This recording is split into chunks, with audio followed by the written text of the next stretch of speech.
Thomas Whitaker didn't even have the nerve to face her himself. He sent a boy. Couldn't have been older than 12, clutching a folded note with both hands like it might bite him. The child pushed through the small crowd at the Red Hollow station platform and stopped in front of the woman in the blue traveling dress, the one standing perfectly still while every other passenger rushed past her, the one with a single leather suitcase sitting at her feet like a gravestone marker. "Ma'am?" The boy held out the note. "Mr. Whitaker told me to give you this." Lillian Harper looked at the paper for a long moment before she took it. She already knew. Somewhere in the back of her mind, in that quiet place where women keep the things they're afraid to say out loud, she had known since the platform emptied and no man came forward to greet her. She unfolded it anyway. "The arrangement has been reconsidered. My family is not prepared to receive you. Do not come to the ranch. I am sorry for any inconvenience." Any inconvenience. She had sold every piece of furniture she owned. She had traveled 4 days by rail, sleeping upright in a second-class seat, eating stale bread and drinking water from a shared canteen. She had left behind the grave of her mother, the rented room she could no longer afford, and every single person who had ever known her name. And the man who promised her a future had sent a 12-year-old to deliver the news. Lillian folded the note in half, then in half again.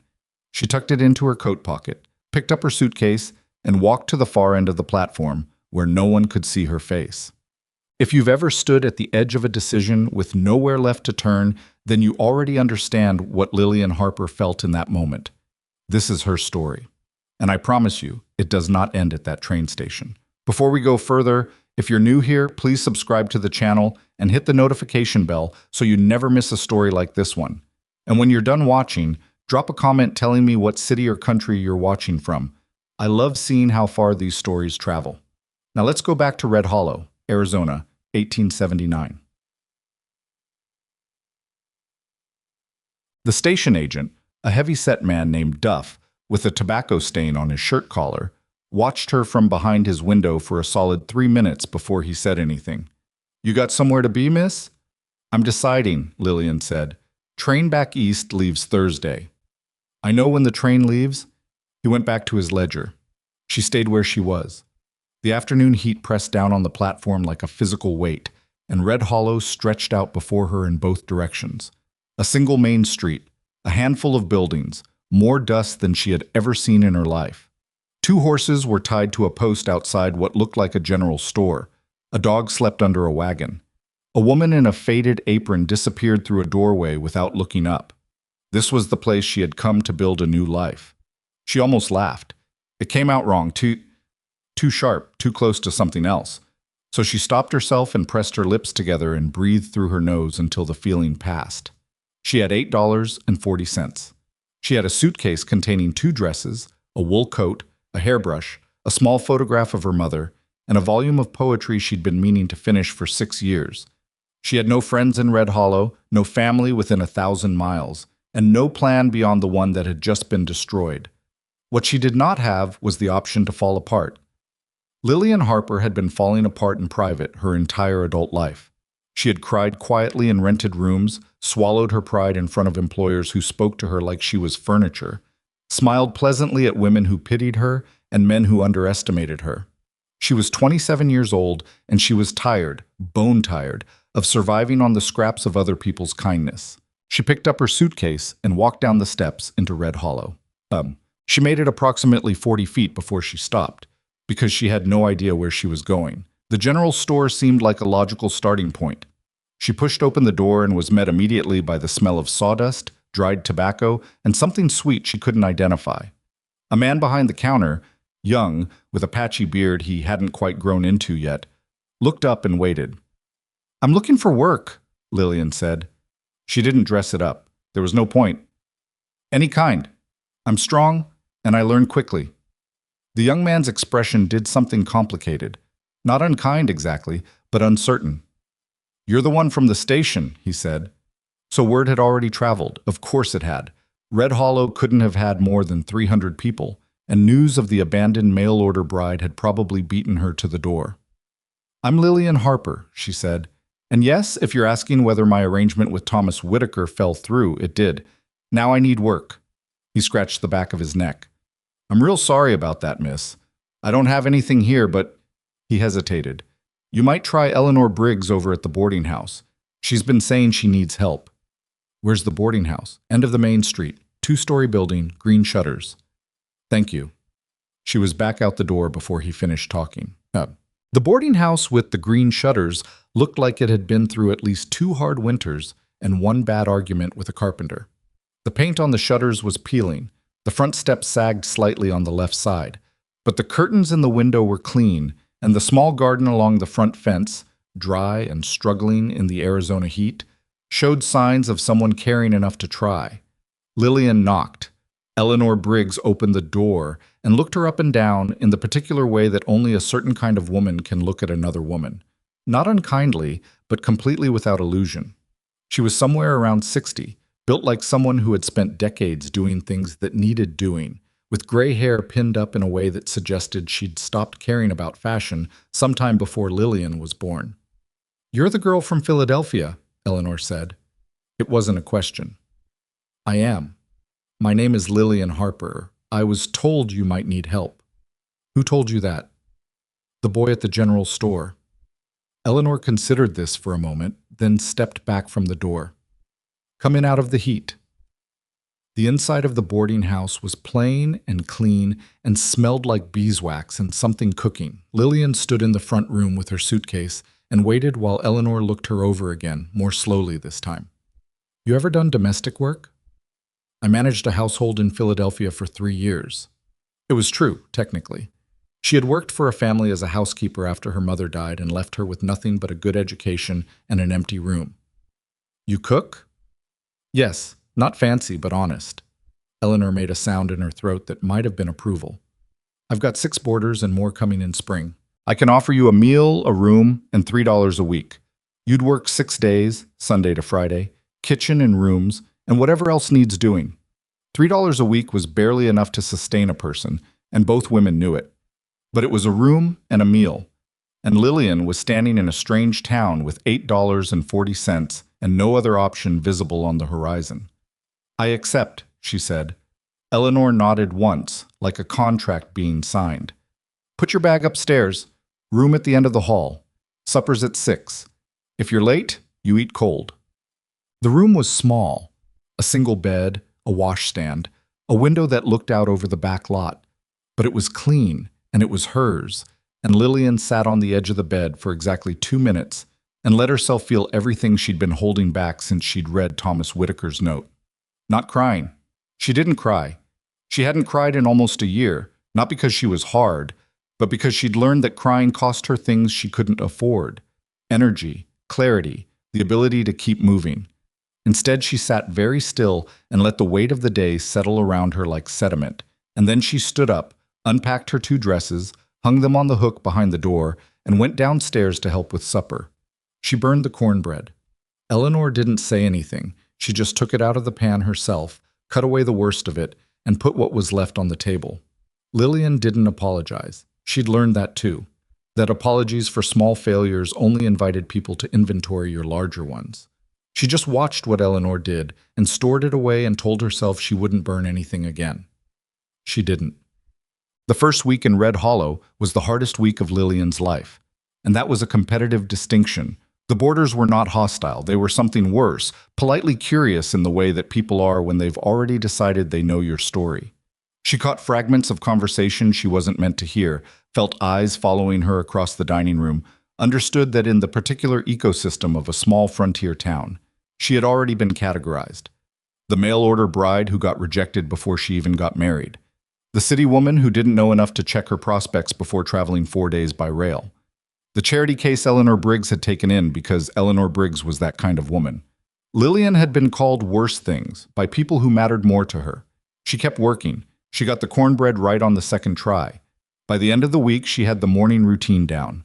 Fires started, water hauled, rooms turned over. With enough efficiency that Eleanor stopped watching her work and started just letting her do it. That, Lillian understood, was the highest compliment Eleanor Briggs was capable of giving. It was on Friday of her first week that she met Garrett Vaughn for the first time. She had seen him at the station, she realized later. He'd been standing near the far end of the platform when she arrived, close enough to notice but far enough not to intrude. and she'd assumed he was waiting for someone on the train. She hadn't thought about him again until he appeared in the doorway of the boarding house dining room that Friday evening, hat in hand, and asked Eleanor if the chicken was good tonight. "Sits fine," Eleanor said.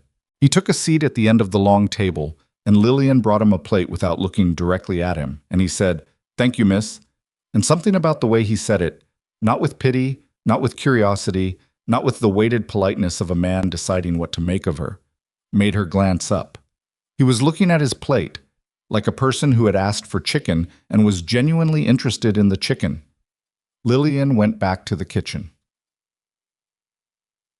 Sheriff Garrett Vaughn was not a complicated man to understand, but he was difficult to read, and in Lillian's experience, those two things were often confused for the same quality. He was somewhere in his mid-30s, with a particular kind of quietness that came not from having nothing to say, but from having learned to think before saying it. He had a lean, weathered face and the posture of someone who spent a great deal of time outdoors and was comfortable with the fact. He wore his badge the same way he wore his hat, like it was just a thing he put on in the morning, not a statement he was making. He ate at Eleanor's boarding house 3 or 4 times a week. He was unfailingly courteous. He tipped his hat to every woman he passed on the street, including Lillian, who had now been in Red Hollow for almost 2 weeks and had graduated from being the girl who got left at the station to being Eleanor's new help, which was a modest improvement. He didn't talk to her directly again until the Tuesday of her 3rd week, when she was hauling a bucket of water from the pump behind the boarding house and the handle broke. The bucket hit the ground. Water went everywhere, including on her shoes and the hem of her skirt. She stood very still for a moment, looking at the empty bucket and the spreading puddle. And then she said, quietly and with considerable feeling, a word she had learned from a shipping clerk in Philadelphia and had been saving for an appropriate occasion. "That bad?" said a voice behind her. She turned around. Garrett Vaughn was standing at the back gate, apparently returning from wherever sheriffs returned from at 9 in the morning. He was looking at the bucket. "The handle broke," Lillian said. "I can see that. I need the water for the morning laundry. I know where there's another bucket." He paused. "If you want it." She looked at him. "Is there a reason you wouldn't just offer it?" Something shifted at the corner of his mouth. Not quite a smile, but in the direction of one. "No good reason," he said. "I'll get it."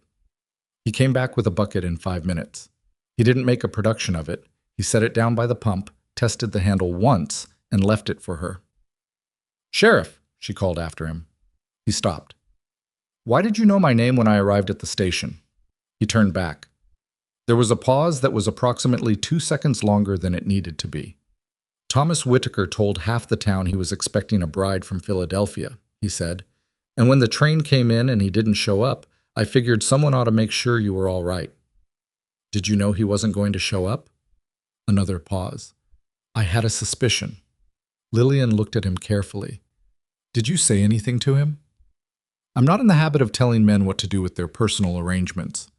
"But you watched to make sure I was all right. That's my job. Making sure abandoned women don't collapse on your platform. Making sure people in my town have what they need," he said. "Visitors count too." He tipped his hat and walked away. Lillian picked up the bucket and went inside. She didn't think about him again until dinner, and then not in a way she intended to examine. Clara Bennett came into Lillian's life the way most good things had, unexpectedly, through a side door, with no announcement. It was a Wednesday market morning, 3 weeks in, and Lillian had been sent by Eleanor to collect some dry goods. She was standing in the general store trying to remember whether Eleanor had said she wanted the large salt or the small, when a woman about her own age appeared at her elbow and said, "She wants the large. She always wants the large. She just forgets to say it." Lillian turned. The woman had dark hair, glasses she kept pushing up her nose, and the kind of direct gaze that suggested she said whatever she was thinking and had made peace with that about herself long ago. "I'm Clara Bennett," she said. "I teach the school. You're Lillian Harper." "I am." "I know Thomas Whitaker. He's a coward and his mother is worse." She said it with such matter-of-fact conviction that Lillian blinked. "I'm not saying that to make you feel better. I'm saying it because it's true and I've been saying it for years and I want you to know it has nothing to do with you." Lillian stared at her for a moment. "All right," she said. "Do you want to have coffee? Eleanor can spare you for an hour. I'll tell her I asked you." You don't know Eleanor well enough to promise that. I've known Eleanor Briggs since I was 7, Clara said. She'll spare you for an hour. She did. And the coffee lasted 2 hours, and by the end of it, Lillian understood 3 things about Clara Bennett.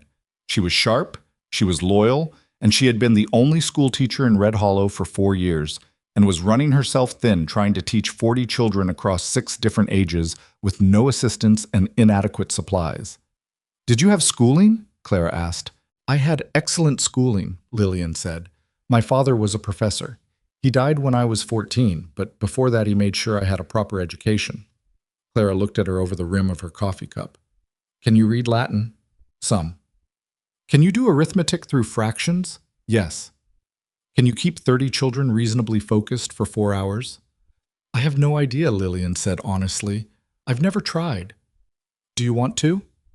This was how Lillian began spending 2 afternoons a week at the Red Hollow schoolhouse, helping Clara with the older children while Eleanor, grudgingly, but genuinely, adjusted her schedule to accommodate it. The pay was nothing, but it was the first thing in 3 weeks that hadn't felt like survival. It felt like something else, something Lillian didn't have a ready word for, something adjacent to purpose. The children were unimpressed with her at first. They were the children of ranchers and tradespeople and miners, and a woman from Philadelphia in a clean dress was a novelty that didn't automatically translate into authority.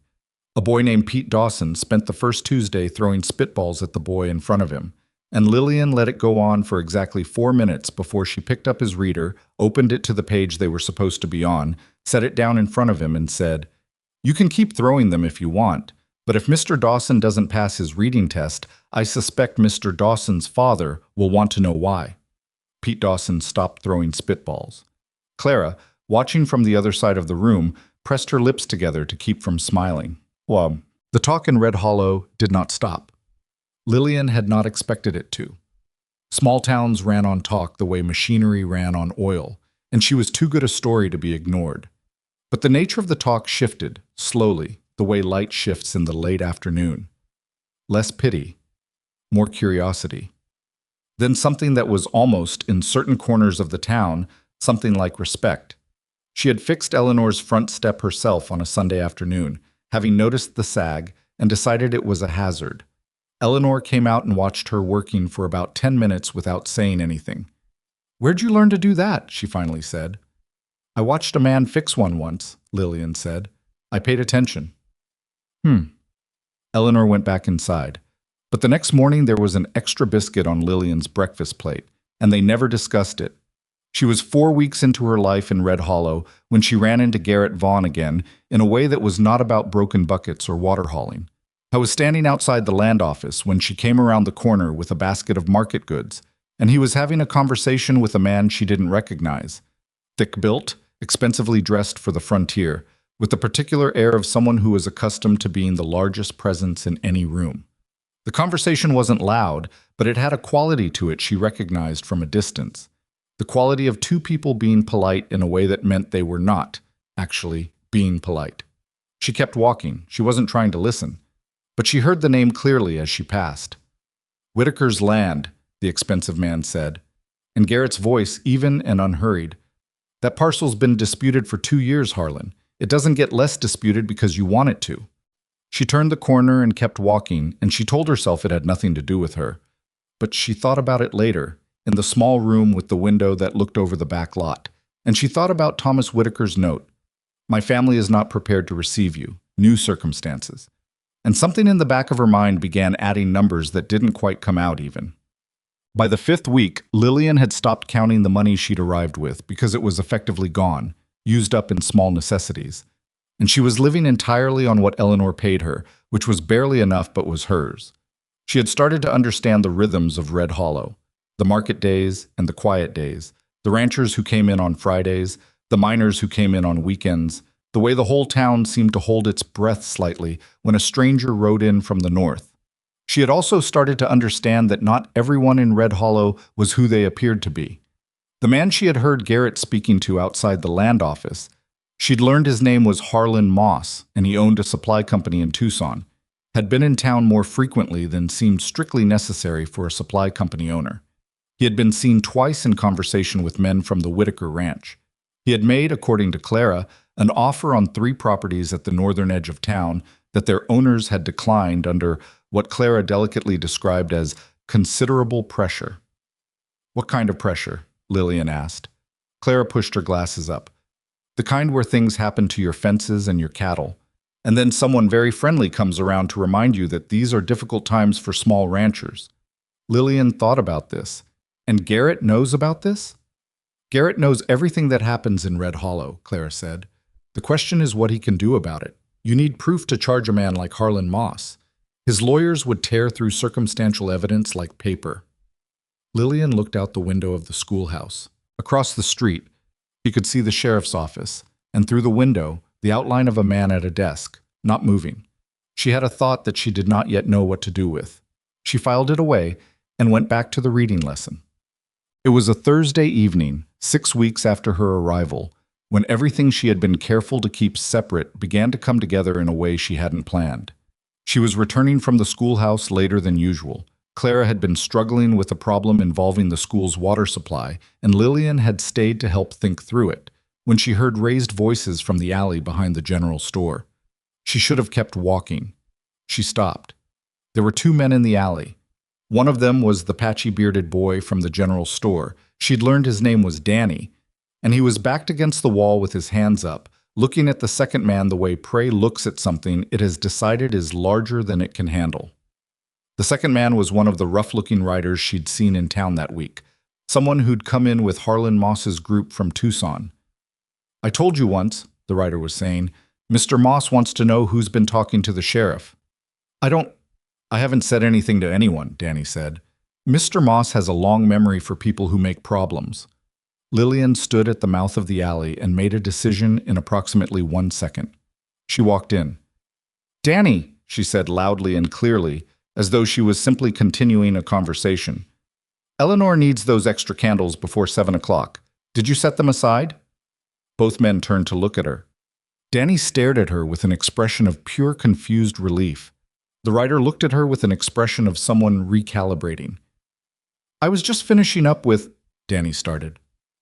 I can see that, Lillian said pleasantly, looking directly at the writer. I don't believe we've met. I'm Lillian Harper. I help Eleanor Briggs over at the boarding house. The writer held her gaze for a long moment. Then he stepped back, tipped his hat with the minimum possible courtesy, and walked past her out of the alley. Lillian waited until the footsteps faded. Then she turned to Danny. He was shaking slightly. How did you walk me to the store, she said. Come on. He came. He did have the candles set aside, as it happened, and she bought them and made sure he was behind a locked door before she left. On her way back to the boarding house, she passed the sheriff's office. The light was on. She thought about stopping for about half a block, and then she stopped arguing with herself and turned around and knocked on the door. Garrett Vaughn opened it. He looked at her face, and whatever he saw there made him open the door wider without saying anything. I want to tell you what I just saw, Lillian said. And then I want you to tell me what's actually happening with Harlan Moss and the Whitaker land. Because I think it matters, and I think you know it matters. And I think someone in this town should be paying closer attention than the person with the badge. There was a silence. Come in, Garrett said. I'll put water on. She went in. The office was small and organized with the particular neatness of someone who had been alone long enough to develop systems. There was a map on the wall with 3 properties marked in red. She stood in front of it while he lit the stove. She recognized one of the property lines. It ran directly through land she knew. From the details of the arrangement she'd been given, the paperwork she'd been sent from Philadelphia, the correspondence she'd kept, because she'd been careful and precise and had wanted to understand what she was arriving into.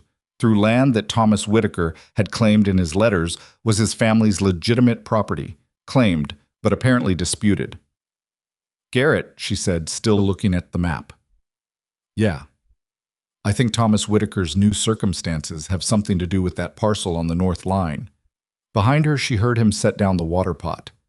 What do you know about that parcel? He said. She turned around. I know what he told me, she said, in letters, about his family's holdings, about why he wanted a capable wife. She paused. He told me more than he should have, I think. People write things in letters they wouldn't say out loud. He was proud of something. I didn't understand what at the time. Garrett looked at her for a long moment. Something shifted in his expression, not toward trust exactly, but toward something adjacent to it. Reassessment. "Sit down," he said, "and tell me everything he put in those letters." "What?" She stayed for 2 hours. The water went cold and neither of them drank it. She talked, and he listened with the quality of attention she'd noticed from the beginning, complete and unhurried, not interrupting, not reaching toward conclusions before she finished. When she was done, he was quiet for a minute. "You still have the letters?" he said. "Yes, they're in my room." "Don't let anyone else see them." He paused. "And stay away from Harlan Moss's men." "I already try to." "Try harder." He said it without emphasis, and somehow that made it land more seriously than if he'd raised his voice. "These aren't men who make idle threats. What happened tonight in that alley was a warning. If they think you're connected to anything involving their business, it won't stop there." "I know," Lillian said. "Do you?" "I've dealt with men who use other men to do their intimidating," she said. "I grew up in Philadelphia. It wasn't all parlors and piano recitals." He looked at her again with that quality of reassessment. "No," he said. "I don't suppose it was." She stood up. He stood up. They were both very aware of being the two people in a small, quiet room. "The letters," he said. "Can I see them tomorrow?" "I'll bring them in the morning," she said, "before Eleanor's breakfast. I'll be here." She walked to the door. She stopped with her hand on the frame. "Garrett." "Yeah." "When you saw me at the station." She didn't turn around.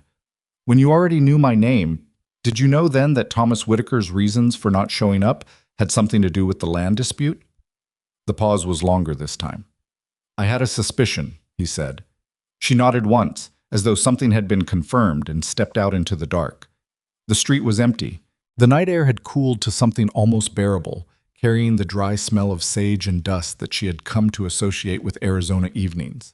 She stood on the step for a moment and breathed it in. She was still standing there, $8 poorer, one arrangement shorter, 4 weeks into a life she hadn't planned.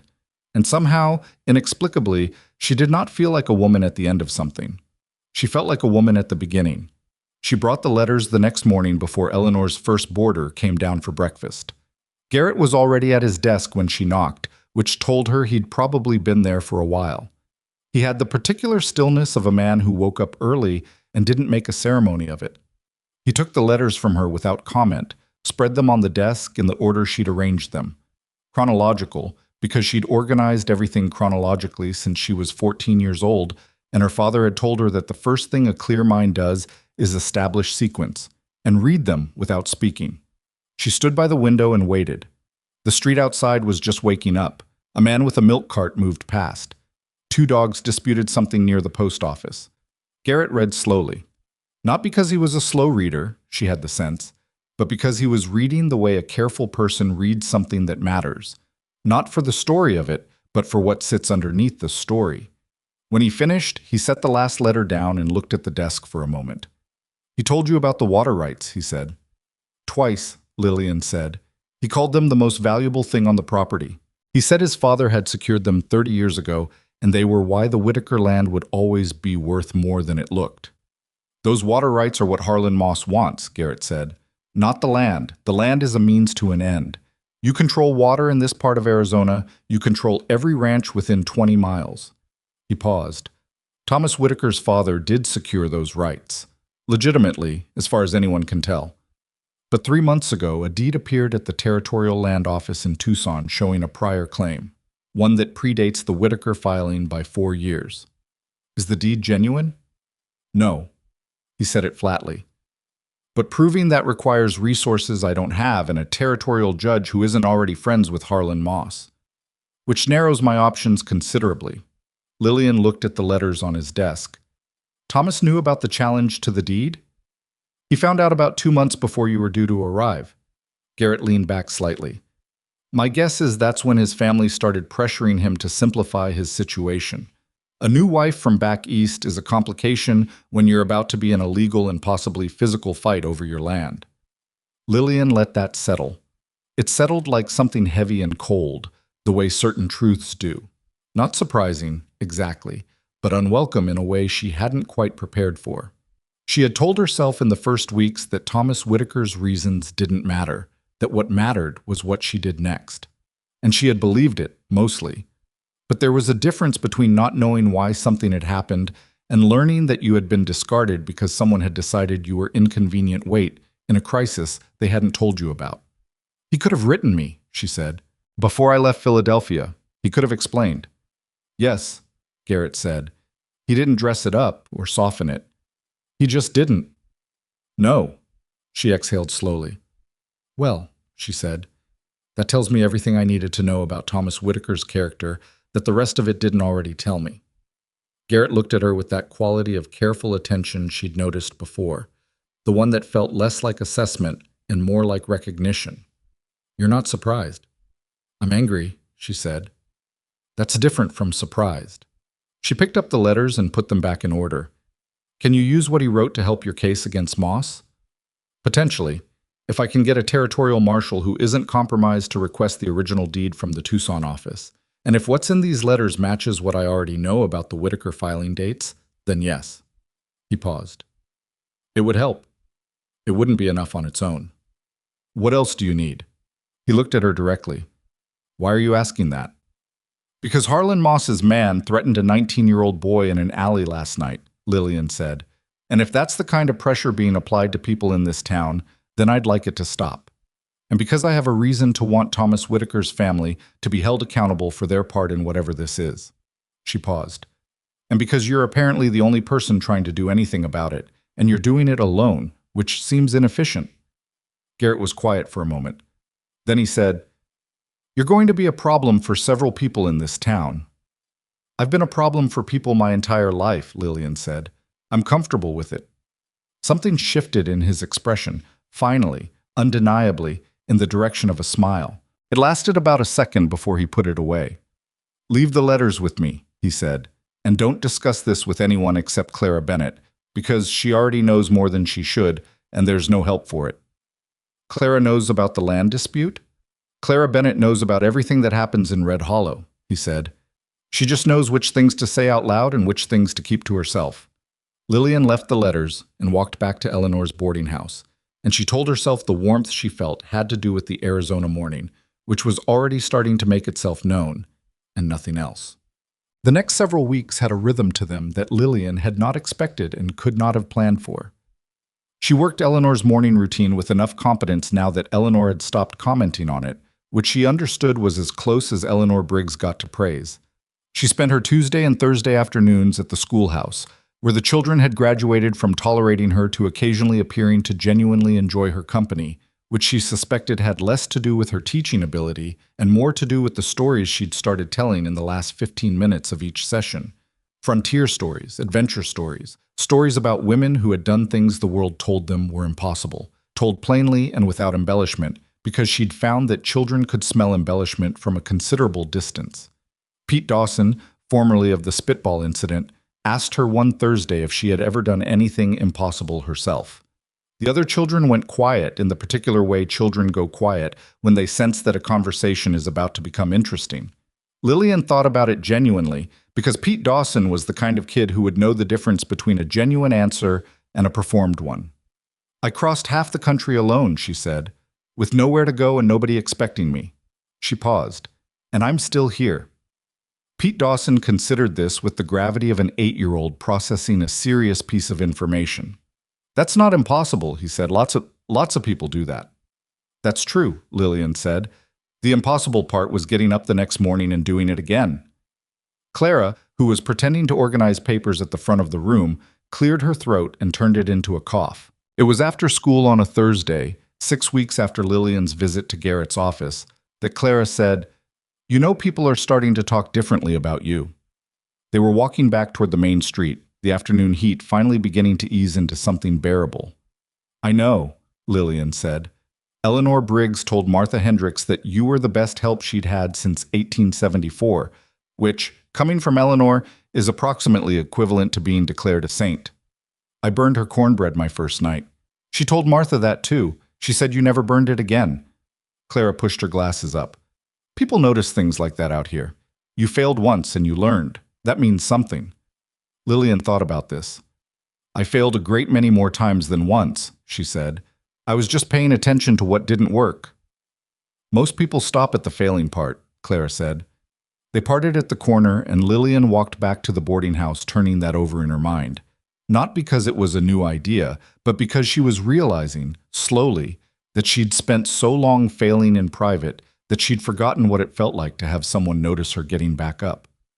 The trouble started on a Monday. She heard about it before she saw it. Eleanor came in from the market with a particular set to her jaw that Lillian had learned meant something was wrong. Not wrong as in a broken fence, but wrong as in something that mattered. Mace Hendricks lost 6 head of cattle last night, Eleanor said, putting her basket down with more force than necessary. And the week before that, 2 of the Purcell brothers' horses got cut loose and ran 3 miles north before anyone found them. Lillian kept folding linens. Moss's people? Eleanor looked at her sharply. Then she looked at her differently. How much do you know about that situation? Enough, Lillian said. Is Garrett aware?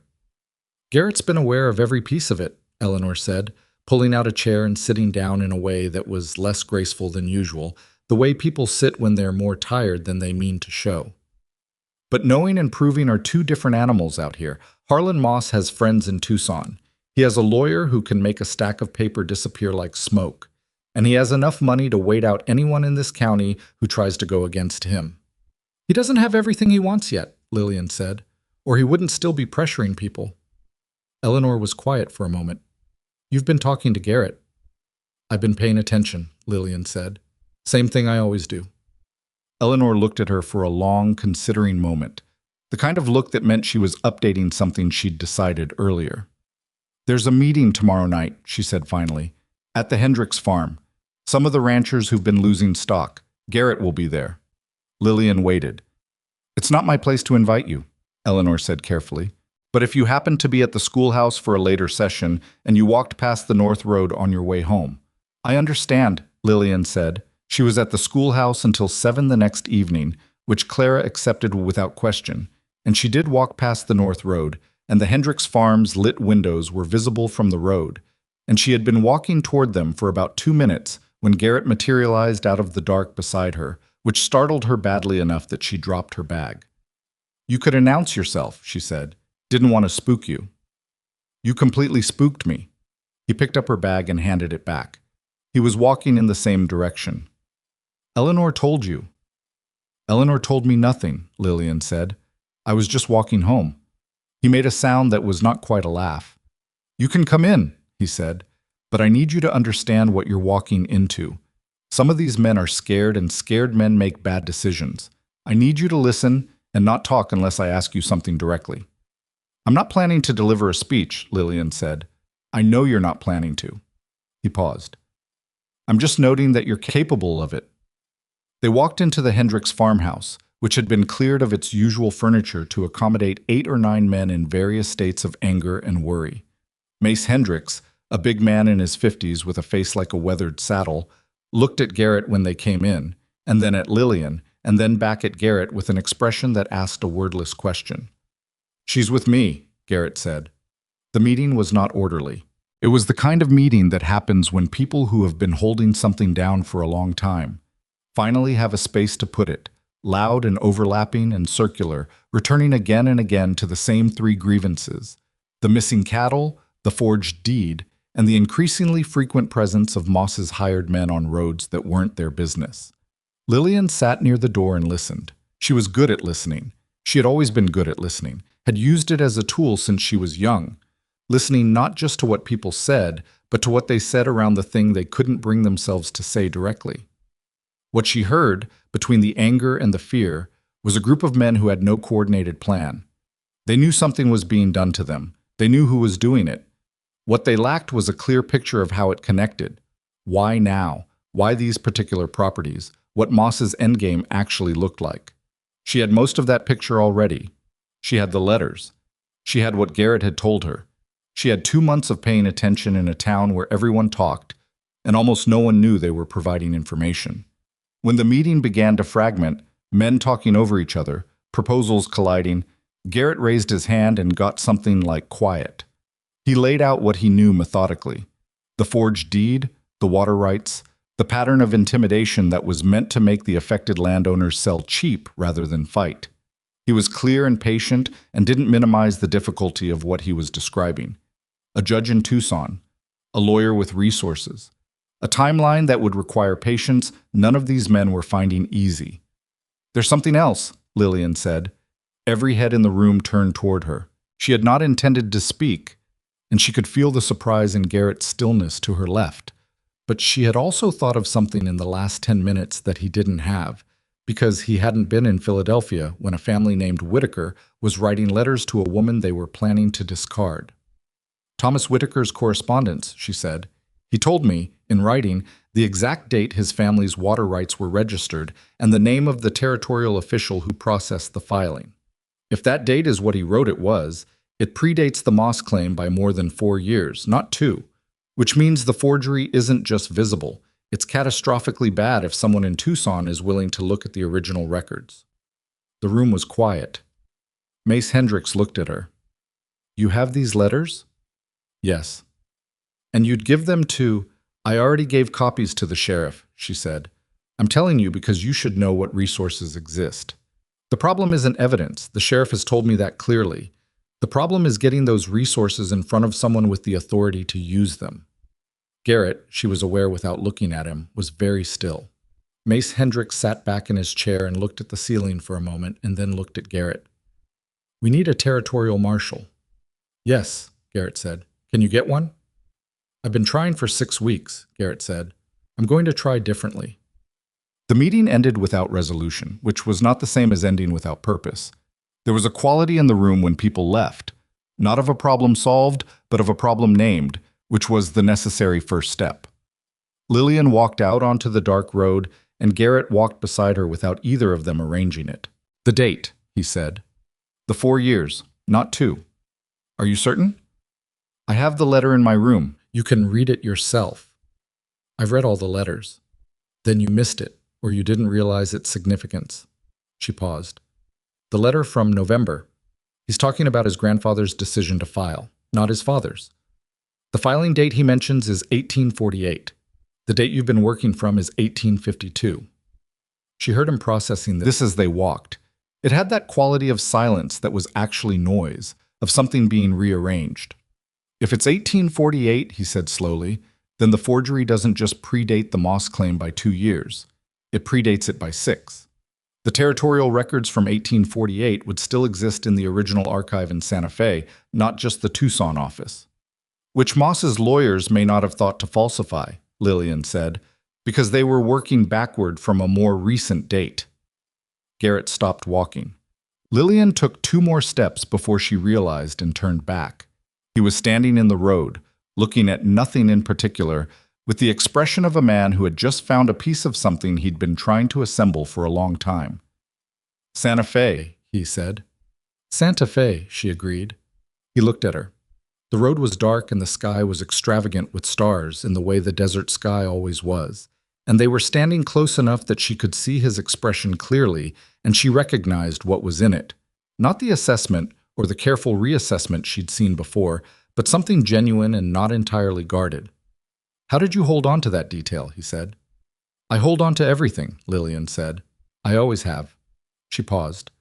"My father said it was an unusual quality in a woman. My employers in Philadelphia said it was unsettling. Thomas Whitaker probably would have found it inconvenient." She let a beat pass. "I've decided to consider it an asset." Garrett looked at her for another moment. Then he said, "It is." And he said it simply, without ceremony, like a man stating a fact he had no reason to decorate. They walked back to the boarding house without saying much else, and Lillian went inside and did not let herself examine what the walk had felt like for longer than was wise, because she was a practical woman and she had enough to think about. Garrett sent a letter to Santa Fe the next morning. He didn't tell her this directly. She found out through Clara, who had found out through Eleanor, which was the particular way information moved in Red Hollow, through women who were supposedly in separate parts of their days.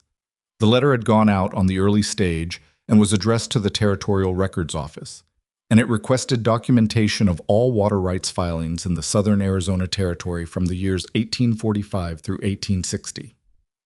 Waiting was the hardest part. Lillian had never been patient with waiting.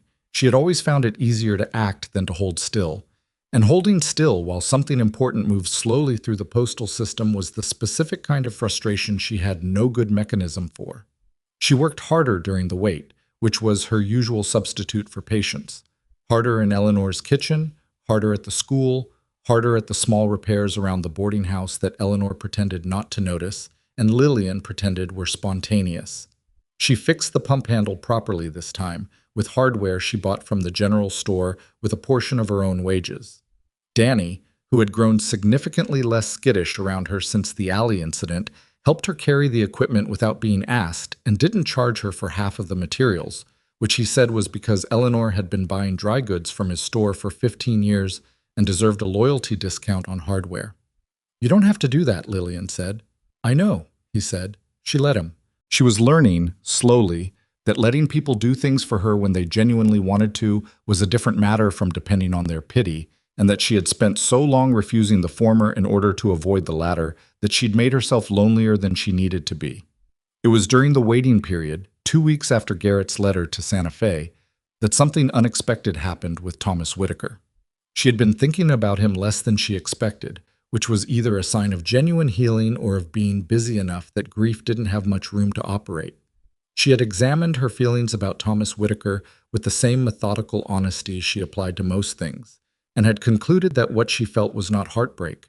She had never been in love with a man she'd never met, whatever she might have told herself in the months of correspondence, but rather a particular kind of betrayal that had more to do with principle than emotion. He had made a promise. He had broken it without the courtesy of an explanation. That was a moral failure, not a personal one, and she had stopped letting other people's moral failures feel like her own deficiency sometime in her mid-20s. What she had not prepared for was seeing him in person. He came into Eleanor's boarding house on a Wednesday evening, just after supper, when Lillian was clearing the dining room. She heard the door and looked up, and the recognition was immediate and unpleasant. Not because he was frightening, but because he was exactly what she'd imagined from the letters, which was to say he was a reasonably handsome man in his 30s, with the bearing of someone accustomed to getting what he wanted and the expression of someone who currently wasn't getting it. He stopped when he saw her. She stopped when she saw him. The two boarders still at the table looked between them with the instinctive human interest in other people's dramas. "Miss Harper," Thomas Whitaker said. "Mr. Whitaker," Lillian said. She set down the plates she was carrying with more care than the moment required, because her hands wanted to do something and controlled motion was better than the alternative. "I was hoping to speak with you," he said. "I'm working." "When you're finished, then." She looked at him for a moment. He had the decency, at least, to look uncomfortable, which she would credit him without forgiving. "I'll be finished in 20 minutes, she said. "You can wait in the front room." She took the full 20 minutes. She washed the dishes herself, which was not her job for that evening, but she needed the time and the cold water and the simple physical work. And by the time she went to the front room, she had arranged herself into the version of herself she wanted Thomas Whitaker to encounter. Not cold, not theatrical, but honest in a way that she'd earned through the last 8 weeks of building something from nothing. He was sitting in the chair by the window, hat balanced on his knee, and he stood when she came in. That, too, she credited without forgiving. "I've been wanting to apologize," he said. "All right," she said. He seemed to have expected more resistance to that because he paused. "What I did was wrong. Sending that boy with a note. Not coming myself, not writing sooner." He stopped. "I had reasons, but I understand if they don't seem sufficient." "They're not," Lillian said, "but I'm curious about them anyway." He told her about the deed challenge, about Harlan Moss, about the pressure his family was under and his mother's insistence that he couldn't take on a new wife while the ranch's future was uncertain. I was honest about it in the particular way that men are honest when they are trying to be absolved, not hiding things exactly, but framing them in his favor without being fully aware of doing it. Lillian listened. She let him finish. Then she said, "You could have written me before I left Philadelphia." "I know," he said. "You could have explained. You could have given me the choice of whether to come anyway, or to wait, or to make other arrangements. I would have understood a difficult situation, Mr. Whitaker. What I don't understand is being treated as though I was a package that could simply be declined at the door." He looked at the hat on his knee. "You're right." "I know I am." She paused. "Is that everything you came to say?" He looked up. I came to ask if you'd reconsider the arrangement. The room was very quiet. Lillian looked at him, really looked at him, with the same unflinching attention she applied to everything else. And she saw a man who had handled a difficult situation badly and was now looking for a way to handle the consequences of that badly handled situation in a way that still worked out for him. He was not a villain. He was something harder to manage. A man of average conscience and below average courage, which was a common combination and rarely an interesting one. No, she said. He blinked. I understand if you need time. I don't need time, she said. I needed time 8 weeks ago. What I need now is to go back to work. She stood. I hope your land situation resolves itself, Mr. Whitaker. I genuinely do. I have some stake in it, actually, though not in the way you might expect. She walked to the door and stopped. The boy you sent with the note. He looked up. He was frightened, she said. That's not a thing to send a child to do. Even if the message was unavoidable, the messenger deserved more consideration. She opened the door. Good evening. She went to the kitchen, sat down at the table in the empty room, and spent approximately 3 minutes being furious in private. Then she stood up, washed her face in the basin, and went to finish the laundry. She told Garrett the next morning, briefly, the way she told him things now, in passing, with the efficiency of 2 people who had developed a working shorthand without discussing that they'd developed it. He came back, she said, handing him the revised copy of the November letter with the 1848 date highlighted. I heard, Garrett said. From who? This is a small town. She looked at him. There was something in the set of his jaw that she had learned to read as a sign that he had feelings about a thing and was not going to say so unprompted. He wanted to reinstate the arrangement, she said. I know. The jaw thing again. I said no. Garrett looked at the letter in his hand. That wasn't in question, he said, and said it with a flatness that was doing a great deal of work. Lillian let a moment go by. Did you want to ask me anything about it? No. You're sure? I'm sure, he said. I have work to do. She took the letter back and left, and she was smiling before she reached the corner, which she felt was a reasonable response to a man who was very bad at pretending he didn't care about something, and she resolved to say nothing about it for as long as she could manage. The response from Santa Fe arrived on a Thursday, 3 weeks after the letter went out. Garrett came to the boarding house at midday, which was unusual enough that Eleanor came to the door herself. He was holding a document, and his expression was the closest thing to something bright that Lillian had seen on his face. 1848, he said, when Lillian reached the doorway. The original filing is in the Santa Fe archive, signed, witnessed, and indexed, dated March of 1848. Lillian put her hand on the doorframe. And Moss's claim? Filed in Tucson in 1854 with a forged registration date of 1850. His jaw had the look of something that wanted to be something other than controlled. The forgery is transparent once you compare it to the original. The ink oxidation alone would... He stopped. We have what we need for a territorial marshal. Eleanor stood in the doorway between them and looked from one to the other with the expression of someone watching something they'd been expecting for some time. You'd better come in, she said. I'll put water on. They sat in Eleanor's kitchen, Garrett and Lillian and Eleanor, who had apparently decided she had earned the right to be present. And Garrett laid out what happened next. The letter to the territorial marshal's office in Prescott, the documentation package he was assembling, the timeline that was still uncertain but now, for the first time, actually pointed somewhere. Moss will find out, Lillian said. When the marshal comes, Moss will know you've moved against him.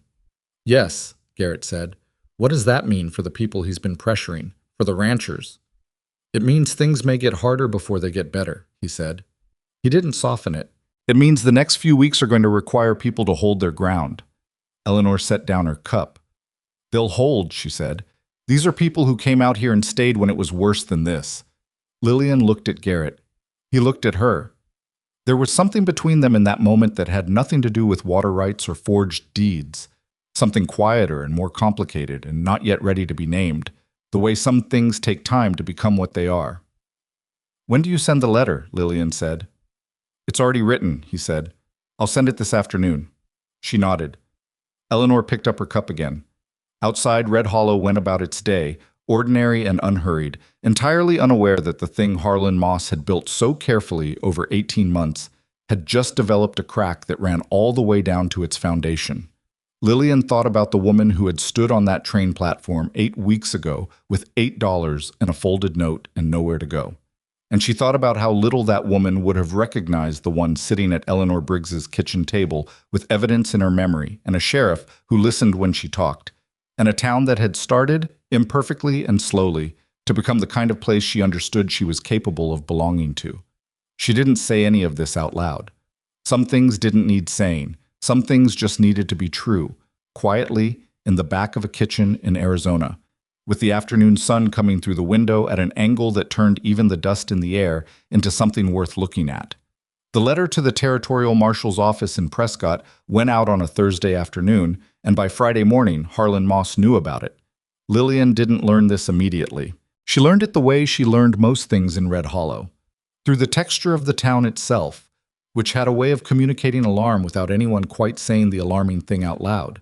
She noticed it first in the general store on Friday, where Danny was quieter than usual and kept glancing at the door. She noticed it in the two men she didn't recognize who were sitting outside the saloon at 10 in the morning, not drinking, just watching the street. She noticed it in Eleanor, who reset the same table twice at breakfast without appearing to notice she'd already done it. She found Garrett at the land office, not his own, which meant he'd been there since early morning looking at documents he'd already read. He had that focused, interior quality she associated with him, working through something he hadn't resolved yet. "He knows," she said, without preamble. "By last night," Garrett said. He didn't ask how she knew. "Someone in the postal service. I should have used a different channel." "What does that mean for the timeline?" "It means Moss moves up whatever he was planning." He set down the document he'd been holding. "He has two options. He can try to get to the Santa Fe records before a marshal does, or he can accelerate the pressure on the landowners and force sales before any formal investigation begins. Either way, he moves now instead of waiting." "Which will he do?" "Both," Garrett said. "That's what I'd do." She thought about the ranchers she'd met at the Hendricks farm, Mace with his careful anger, the Purcell brothers who'd lost their horses, the other men who had held their ground by will and necessity. "They need to know," she said. "The ranchers. I'm sending word this morning." "I'll go to Clara," Lillian said. "She knows every family within 10 miles of this town. She can reach people faster than a rider." Garrett looked at her. "Lillian, I know," she said. "I'm not going anywhere Moss's men are likely to be. I'm going to the schoolhouse, and then to 4 houses I know, and I'll be back at Eleanor's before dark." He held her gaze for a moment with that particular expression that meant he was weighing something. Not whether to trust her judgment, she'd come to understand, but whether to say the thing he was actually thinking about. He usually decided not to. "Be back before dark," he said. "I just said that." She left before he could say anything else that was actually about something other than what he was saying. Clara took the news with the quality of stillness she had that was different from Garrett's. Where his stillness was a man managing his reactions, hers was a woman who had been managing the realities of a frontier community long enough that very little surprised her anymore, which didn't mean she was unmoved by it. She listened to Lillian, pushed her glasses up twice, and then stood and put on her coat. "The Hendricks and the Purcells know already," she said. "But the Farrow family on the East Creek won't have heard, and old August Brennan certainly won't. He never comes to town if he can help it." She thought for a moment. "I'll send 2 of my older students. 16-year-olds are fast and they know the roads." "You trust them to carry this kind of message?" "I trust them with everything I know," Clara said, in a tone that closed the subject. They stood outside the schoolhouse in the dry morning air. A hawk was doing something unhurried in circles above the eastern ridge. The town below them was going about its business with the determined normalcy of people who had decided they were going to do that regardless. "Can I ask you something?" Lillian said. "You can ask me anything," Clara said. "I might not answer." "How long have you been here, in Red Hollow?" Clara considered the question. 7 years. I came out to teach because they were paying more than anything I could find back east, and because I had a very clear view of the kind of life I'd have if I stayed." She paused. "I had a man in Ohio who was very kind and very boring and wanted me to be smaller than I was. I decided I'd rather be large in an uncomfortable place than small in a comfortable one. Lillian looked at the hawk for a moment. That's almost exactly the calculation I made. Except mine was made for me by Thomas Whitaker, so I can't claim full credit for the wisdom. Sometimes, Clara said, the most important decisions in a life are the ones that get made by accident. She went inside to find her two fastest students, and Lillian walked back toward the main street thinking about that, turning it over in the way she turned things over, not looking for comfort in it, but testing whether it was true. The next 4 days had a quality she would remember afterward as a held breath. The town went about its business, but differently, with people checking over their shoulders more, with conversations stopping and redirecting when a stranger appeared, with the particular watchfulness of a community that understood something was coming and didn't know exactly where it would arrive from. Harlan Moss himself stayed invisible, which was its own kind of statement. His men were visible enough, riding the edges of town in the afternoon, making themselves seen at the saloon in the evenings, the specific performance of presence that was designed to remind people they were being watched.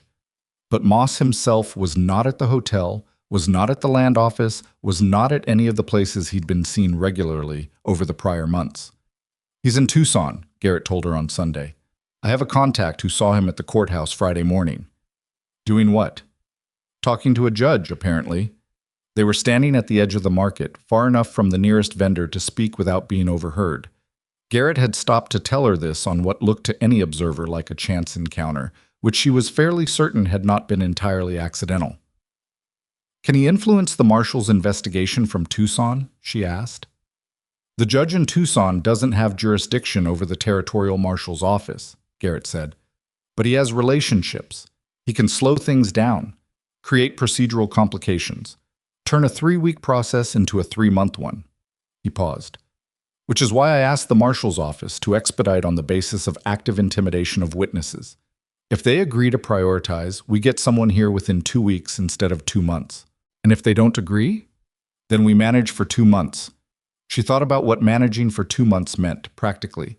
2 months of Moss's men making their presence felt, 2 months of ranchers holding on, 2 months of a town held in the particular suspension of a threat that hadn't yet broken into something definable. What can I do? She said. Garrett looked at her. You're already doing it. I'm doing what any reasonably organized person would do, she said. I mean, what else? What can I do that I'm not currently doing? He was quiet for a moment. The letters, he said. I need a clean copy of everything in the correct sequence, with the relevant dates annotated. Something a marshal who doesn't know this case could read in an hour and understand completely. Everything contextual, nothing extraneous. I can have that in 2 days, she said. 1 day would be better. Then 1 day, she said. She spent Sunday evening and most of Monday at Eleanor's kitchen table, which Eleanor cleared for her without comment and occasionally set a cup of coffee next to without being asked. The boarding house was quieter on Monday. 2 boarders were away, and the silence helped. She organized everything chronologically, added margin notations that explained the territorial filing system in plain language, and wrote a 3-paragraph summary at the front that told the essential story in the order a careful stranger would need to encounter it. She brought it to Garrett on Monday evening. He read through it standing at his desk, and she waited. And when he looked up, he had the expression she'd been coming to recognize as his version of impressed, which mostly looked like a man trying not to look impressed. This is better than what I would have done, he said. You would have given a marshal everything and let him sort it, she said. That works if the marshal is patient. Not all of them are. How do you know that? I grew up around academics, she said. The ones who buried their arguments in their evidence never convinced anyone. The ones who made the argument first and then provided the evidence. Those were the ones who changed things. She pulled her coat straight. People follow a story, even officials. Garrett looked at her with that quality she'd stopped trying to categorize, the one that showed up when she said something that reached him in a way he hadn't prepared for. Your father taught you that? My father taught me to think, she said. The rest I figured out watching people who weren't thinking. She went home.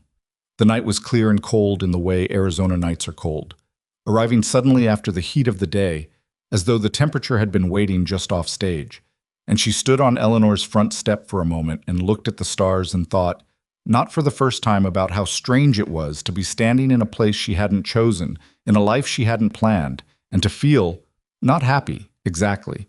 That word was too simple, but oriented, pointed in a direction, like a compass that had been spinning for years and had finally found north. She went inside before the feeling had time to make her sentimental. Thomas Whitaker came back to Red Hollow on a Tuesday. This time he didn't come to the boarding house. He came to the schoolhouse, which was worse, because Lillian was in the middle of a reading session with the older children when Clara appeared at the door with a particular look on her face. "Someone's outside," Clara said. "For you." Lillian looked at her. "He says it won't take long," Clara said. She went outside. Thomas was standing at the fence with his hat in his hands, which she was beginning to understand was his posture for situations where he knew he was at a disadvantage. He looked different from the last time, more tired, she thought, with the particular exhaustion of someone whose options had been narrowing and who was only now fully understanding that. "I heard you've been helping Garrett," he said. "That's one way to describe it," Lillian said. "My family's land?" He stopped, started again. "I know you have the letters. I know what I told you in them. About the 1848 filing." "Yes." He looked at the fence post. "My mother wants me to make a deal with Moss." Lillian was quiet. "She says the legal fight will cost more than it's worth, that we should take what he's offering and move." He paused. "She's wrong. I know she's wrong. The water rights they're everything. Without them, the land is worth a quarter of what she'd be selling it for." "Why are you telling me this?" Lillian said. He looked up. "Because you're the only person I've talked to in 2 months who didn't have an angle on this situation, and because I owe you." He said the last part like it cost him something, which she gave him credit for. "I wanted you to know that I'm not going to take the deal. Whatever my mother decides, I'm not signing anything over to Moss." Lillian looked at him carefully. He was not a bad man. She had arrived at this conclusion somewhere in the past several weeks, and it hadn't changed. He was a man who had done a bad thing under pressure, which was a more ordinary category of human failing, and the one that most people actually belonged to if they were honest. "Tell Garrett," she said, "not me. What I know is already in the marshal's documentation. What you can contribute is your own testimony about your family's filing, and that's between you and the sheriff." He nodded slowly. "Will you—" He stopped. "No," she said, not unkindly. "I won't put in a word for you. You can walk to the sheriff's office yourself. It's 3 buildings from the post office, and he's generally there in the mornings." He nodded again. "Thank you," he said, which she suspected covered more than the directions. She went back inside. Clara was waiting at the window, not pretending she hadn't been watching. "He's going to go to Garrett," Lillian said before Clara could ask. "He's not taking the deal." "Good," Clara said. Then, "Are you all right?" Lillian considered the question with the honesty it deserved. "Yes," she said. "I'm better than all right, actually. I'm going to finish the reading session." Thomas Whitaker did go to Garrett. She found out from Garrett himself the next morning, when he stopped by Eleanor's on the way to the land office and told her with the efficiency they'd developed that Whitaker had come in at 9, had given a full accounting of the family's filing history, and had agreed to sign an affidavit. "That helps," she said. "Significantly," Garrett said. "He's not what I thought he was," she said, and Garrett looked at her with a question that he didn't ask out loud. "I thought he was selfish through and through," she clarified. "He's not. He's just weak in the particular way that people are weak when they're afraid. It's not the same thing." "No," Garrett said. "It's not." He stood in Eleanor's doorway for a moment in the morning light, and she stood on the other side of it, and there was that space between them that had been accumulating weight for weeks, not uncomfortably, but unmistakably, the way weather accumulates before it becomes something you can name. "The marshal's office sent a reply yesterday," he said. She waited. 2 weeks. Someone's coming in 2 weeks. She felt something release in her chest. A tension she'd been carrying so long she'd stopped noticing it as tension and had started thinking of it as just the way she breathed. "Good," she said. "It's not over," he said. 2 weeks is a long time." "I know." "I need you to be careful." He said it differently than he'd said it before, not with the professional steadiness of a lawman reminding a witness to stay safe, but with something underneath that, something personal and imprecisely controlled. The documentation you put together, if Moss's people know you were involved. They already know, she said. Half the town knows I've been helping you. That ship sailed some time ago. That's not, he stopped. I just need you to be careful. She looked at him. He looked at her. The morning was very quiet around them, and she understood with the clarity that sometimes arrived without warning that this was not a man who said the things he meant in a direct line, that he was accustomed to saying them sideways, at an angle, dressed in practical language, and that she had been understanding this for some time without quite deciding what to do about it. I'll be careful, she said. You should be too. He tipped his hat and left. She stood in the doorway watching him walk down the main street of Red Hollow in the morning light and told herself that whatever she was feeling had time, and that time was a reasonable thing to give it. What happened 11 days before the marshal was due to arrive was not something Garrett had anticipated and not something Lillian could have prepared for, and it changed everything in the particular way that events change things when they arrive from a direction no one was watching. It started with the cattle. 30 head of Mace Hendrix's stock disappeared overnight, not scattered, not cut loose, but moved deliberately and efficiently in a way that required organization and knowledge of the terrain. Mace reported it at dawn. By 8 in the morning, 2 of the Purcell brothers had ridden north following tracks and hadn't come back. By noon, Garrett had organized a search party of 6 men, and by 2 in the afternoon, the tracks led to a canyon system 12 miles north of Red Hollow that everyone in the county knew and nobody went into if they had a choice, because it was the kind of terrain that was very easy to get into and complicated to get out of. Lillian heard all of this through Eleanor, who heard it from Martha Hendricks, who had ridden into town herself in a state of controlled urgency that Eleanor said she'd never seen from Martha in 20 years of knowing her. He's going into the canyon, Eleanor said. She was standing at the kitchen window with her arms crossed, which meant she was holding something in. Garrett is, with 5 men. I know, Lillian said. Moss's people set this up, Eleanor said. The cattle aren't the point. They're drawing Garrett out of town. I know, Lillian said again. Is there a way to reach the marshal sooner? The marshal's in Prescott. Prescott is 4 days away. Lillian looked at the window. The afternoon light was going toward gold, the particular color that the Arizona sky turned in the late afternoon before it committed to sunset. She thought about Garrett riding north with 5 men into terrain that someone else had chosen specifically because it favored the people who'd chosen it. Who's staying in town, she said. As deputy? Roy Cassidy, Eleanor said. He's 63 and he has a bad knee. This was not comforting. She walked to the front room and stood for a moment with her hands at her sides and made herself think instead of react. Garrett had gone. She could not change that. The marshal was 11 days away. She could not change that either. What she could change was what happened in the next 11 days in Red Hollow, which had just been left with a 63-year-old deputy and a situation that Harlan Moss had apparently decided to accelerate while its most significant obstacle was riding into a canyon.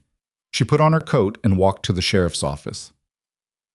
Roy Cassidy was a small, careful man who looked at her when she came through the door with the expression of someone who had been sheriff's deputy for 15 years and had learned to take unexpected arrivals seriously. Miss Harper, he said. Mr. Cassidy, she said. I need to know if the documentation for the marshal is somewhere secure, not just the copies, the originals, including the material from Santa Fe. Roy looked at her for a moment. It's in the safe, he said. The safe is in this office, she said. Garrett is not in this office. He understood immediately, which she appreciated. He was not a fast man in any respect, but he was not slow in the ways that mattered. You think they'll come for the documents. I think the documents are the only thing that can put Harlan Moss in front of a territorial court, she said. And I think Moss knows that. And I think that's why Garrett is 12 miles north in a canyon chasing cattle while Moss's lawyers are in Tucson. Roy sat with this for a moment. I can't move the safe, he said. No, she agreed. But you can move the documents inside it. Copies of the relevant material, in case. She paused. Do you have somewhere else? Somewhere no one would think of? Roy scratched the side of his jaw. Eleanor Briggs, he said slowly, has a root cellar under her kitchen floor that she's had since 1871. Nobody knows about it except people Eleanor's decided to tell. Lillian thought about Eleanor's kitchen floor. She had mopped it 40 times. She had never noticed a cellar door, which was presumably the point. "I'll ask her," she said. "Make the copies tonight. Don't tell anyone else." "What about the Whitaker affidavit?" Roy said. "That came in yesterday. It's on my desk." "That especially," Lillian said. She walked back to Eleanor's in the gathering dusk, moving quickly enough to look purposeful and slowly enough not to attract attention, which was a particular calibration she had gotten better at over the past weeks.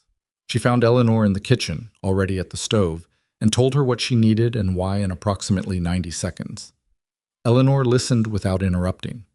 Then she opened the door in her kitchen floor, a door that was, in fact, invisible until you knew exactly where to press, set into the boards with a precision that suggested either a very good carpenter or a very determined woman, and looked at Lillian.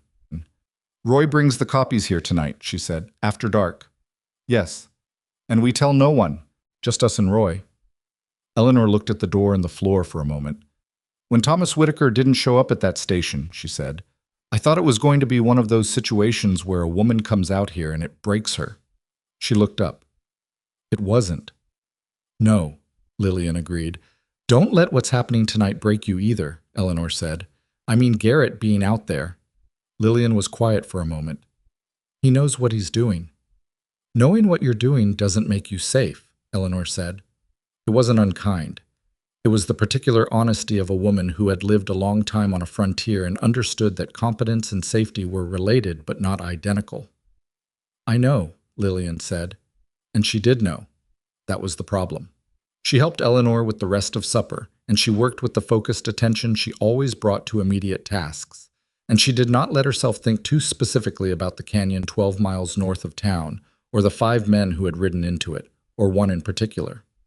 Roy came after dark.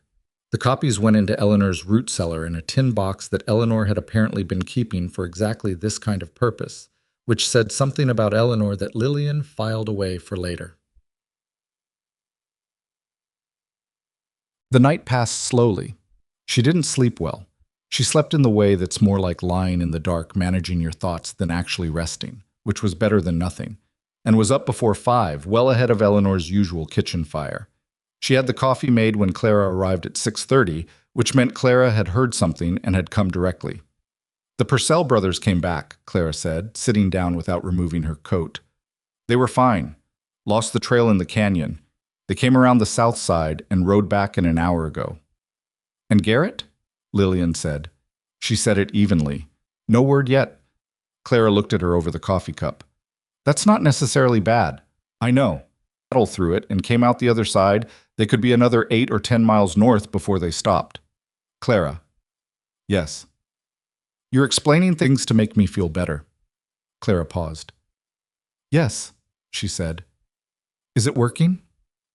"A little," Lillian said honestly. They sat together in Eleanor's kitchen, and the morning came in through the window slowly, and then all at once the way mornings did in Arizona, the light arriving with sudden conviction, and Lillian drank her coffee and did not look at the clock. At 8:30, Harlan Moss walked into Red Hollow. He came in on horseback with 4 men, which was not hiding anything, and he went directly to the land office, which was not hiding anything either. It was the move of a man who had decided that the subtle phase of his operation was over and the direct phase had begun. Lillian watched from Eleanor's front window as he dismounted and went inside, and she felt the particular cold clarity that arrived when a situation stopped being theoretical. She sent for Roy Cassidy, who arrived at Eleanor's back door in 7 minutes, looking like a man who had been expecting this and had not been looking forward to it. "He's at the land office," she said. "I know. Henderson came and told me." Roy's bad knee was giving him trouble this morning. She could see it in the way he stood. "He hasn't done anything I can legally object to yet." "He will," she said. "What does he need to do to compel you to act? Threaten someone directly, or attempt to physically prevent someone from—" He stopped. "Or attempt to destroy or remove legal documents." Lillian looked at him. Roy looked at her. "The originals are still in the safe," she said. "Yes," Roy said. "If he tries to access them, that's breaking and entering a law enforcement facility," Roy said. "I can hold him for that. Long enough." "Long enough for the marshal?" she said. 11 days is a long time to hold someone in a frontier jail," Roy said carefully. "But if Garrett's back before then—" The door opened. It was Danny from the general store, breathing harder than his age called for, with the particular look of someone who had run a short distance on an urgent errand. "The land office," he said. "Moss sent one of his men to the sheriff's office. He's asking Roy to open the safe." The three of them were quiet for exactly 2 seconds. "On what grounds?" Roy said. "He says he has a territorial court order requiring the surrender of any documents pertaining to the Whitaker land claim." Danny held out a folded paper. "His man left this." Roy took it, read it. His expression didn't change, which Lillian was learning to read as Roy's version of things being worse than expected. "It's real," Roy said. "Or it's a real forgery, which in practice is the same problem." He looked up. "The judge in Tucson." "Is this legal?" Lillian said. "The order is signed by a territorial judge," Roy said. "If it's genuine, I'm required to comply. If it's forged, I need a higher court to overrule it, and the nearest higher court is in Prescott," Lillian finished. 11 days. She looked at the paper in Roy's hand and thought about the documents in Eleanor's root cellar and the originals in the sheriff's safe, and a marshal who was 11 days away, and Garrett who was somewhere in a canyon 12 miles north. And she thought about Thomas Whitaker's letters, and the 1848 filing date, and 6 years of careful forgery that Harlan Moss had built, and the one crack that ran through it. "Give him the copies," she said. Both men looked at her. "The safe has copies," she said carefully, looking at Roy. "Documentation copies. Give him those. Comply with the order." She paused. "The originals from Santa Fe were filed separately, under the territorial records request. They're not in your safe." Roy was very still. "The court order," she said, "requires surrender of documents pertaining to the Whitaker claim that are in the sheriff's possession. The Santa Fe originals aren't in your possession. They're in a federal archive." She paused again. "And the copy of the Whitaker affidavit is—" Where was it? Roy's expression moved, funnily, toward something. "It seems it may have been misfiled," he said slowly. "In the schoolhouse records, where Clara Bennett collects documentation relating to local families for the school's historical archive." Clara, who had been standing by the window this entire time, said nothing. She just looked at the ceiling for a moment and then back at Roy. "That would be a clerical error," Lillian said. "A regrettable one," Roy agreed. "I'd have to conduct a full search to locate it." Danny was looking between the three of them with the expression of someone watching a card game where he didn't know all the rules. "Give Moss's man the copies from the safe," Lillian said. "Apologize for the missing affidavit. Conduct your search." She looked at Roy directly. 10 days. That's what we need." Roy straightened as much as his knee allowed. "Miss Harper," he said, with a formality that meant something different from its surface, "I appreciate your assessment of the situation." He went to comply with the court order. Lillian stood at Eleanor's window and watched him cross the street, and she thought about 11 days and about what Harlan Moss would do when he looked at the copies and found them incomplete, and about the originals in Eleanor's root cellar, and about a tin box that was going to need to stay where it was for 10 more days. She was still standing there when Clara appeared at her shoulder. "He'll figure out their copies," Clara said. "Yes," Lillian said. "Probably by tomorrow." "And then?" "And then we need Garrett back," Lillian said. "And the marshal here. And enough of this town standing firm to make it impossible for Moss to do what he's planning to do quietly." "What is he planning to do quietly?" Lillian looked out the window at the land office, where Harlan Moss's hired men stood outside with the particular posture of men who had been told to be visible. "I don't know exactly," she said, "but I know he didn't ride into Red Hollow with 4 men because he was planning a polite legal proceeding." She turned from the window and picked up her coat. "Where are you going?" Clara said. "To find out if anyone has heard anything from the canyon," she said. "And then to the schoolhouse, because if Clara Bennett is allegedly holding a misfiled affidavit in a historical archive, that archive should probably look convincing when someone comes to search it." She was at the door when it opened from the outside, and the person on the other side was not who she expected. It was one of the men who had ridden out with Garrett the previous afternoon, a rancher named Cole, young and lean and currently covered in enough dust to suggest he had ridden back harder than was comfortable. He looked at Lillian. He looked at Eleanor, who had appeared from the kitchen. "Garrett's all right," he said, first, which told her something about what he thought she needed to hear. "But there's a problem." She waited. "The cattle were a setup," Cole said. Like we thought. But when we got into the canyon, there were more of them than we expected. Not Moss's supply men, hired guns. 6 of them, maybe 7, positioned on the high ground. He paused. We couldn't come back the way we went in. We had to go north and around. Garrett sent me ahead. He's maybe 4 hours behind me. Is he safe? Lillian said. He was an hour ago when I left him, Cole said. But 4 hours in canyon country with men who may still be tracking you. He stopped.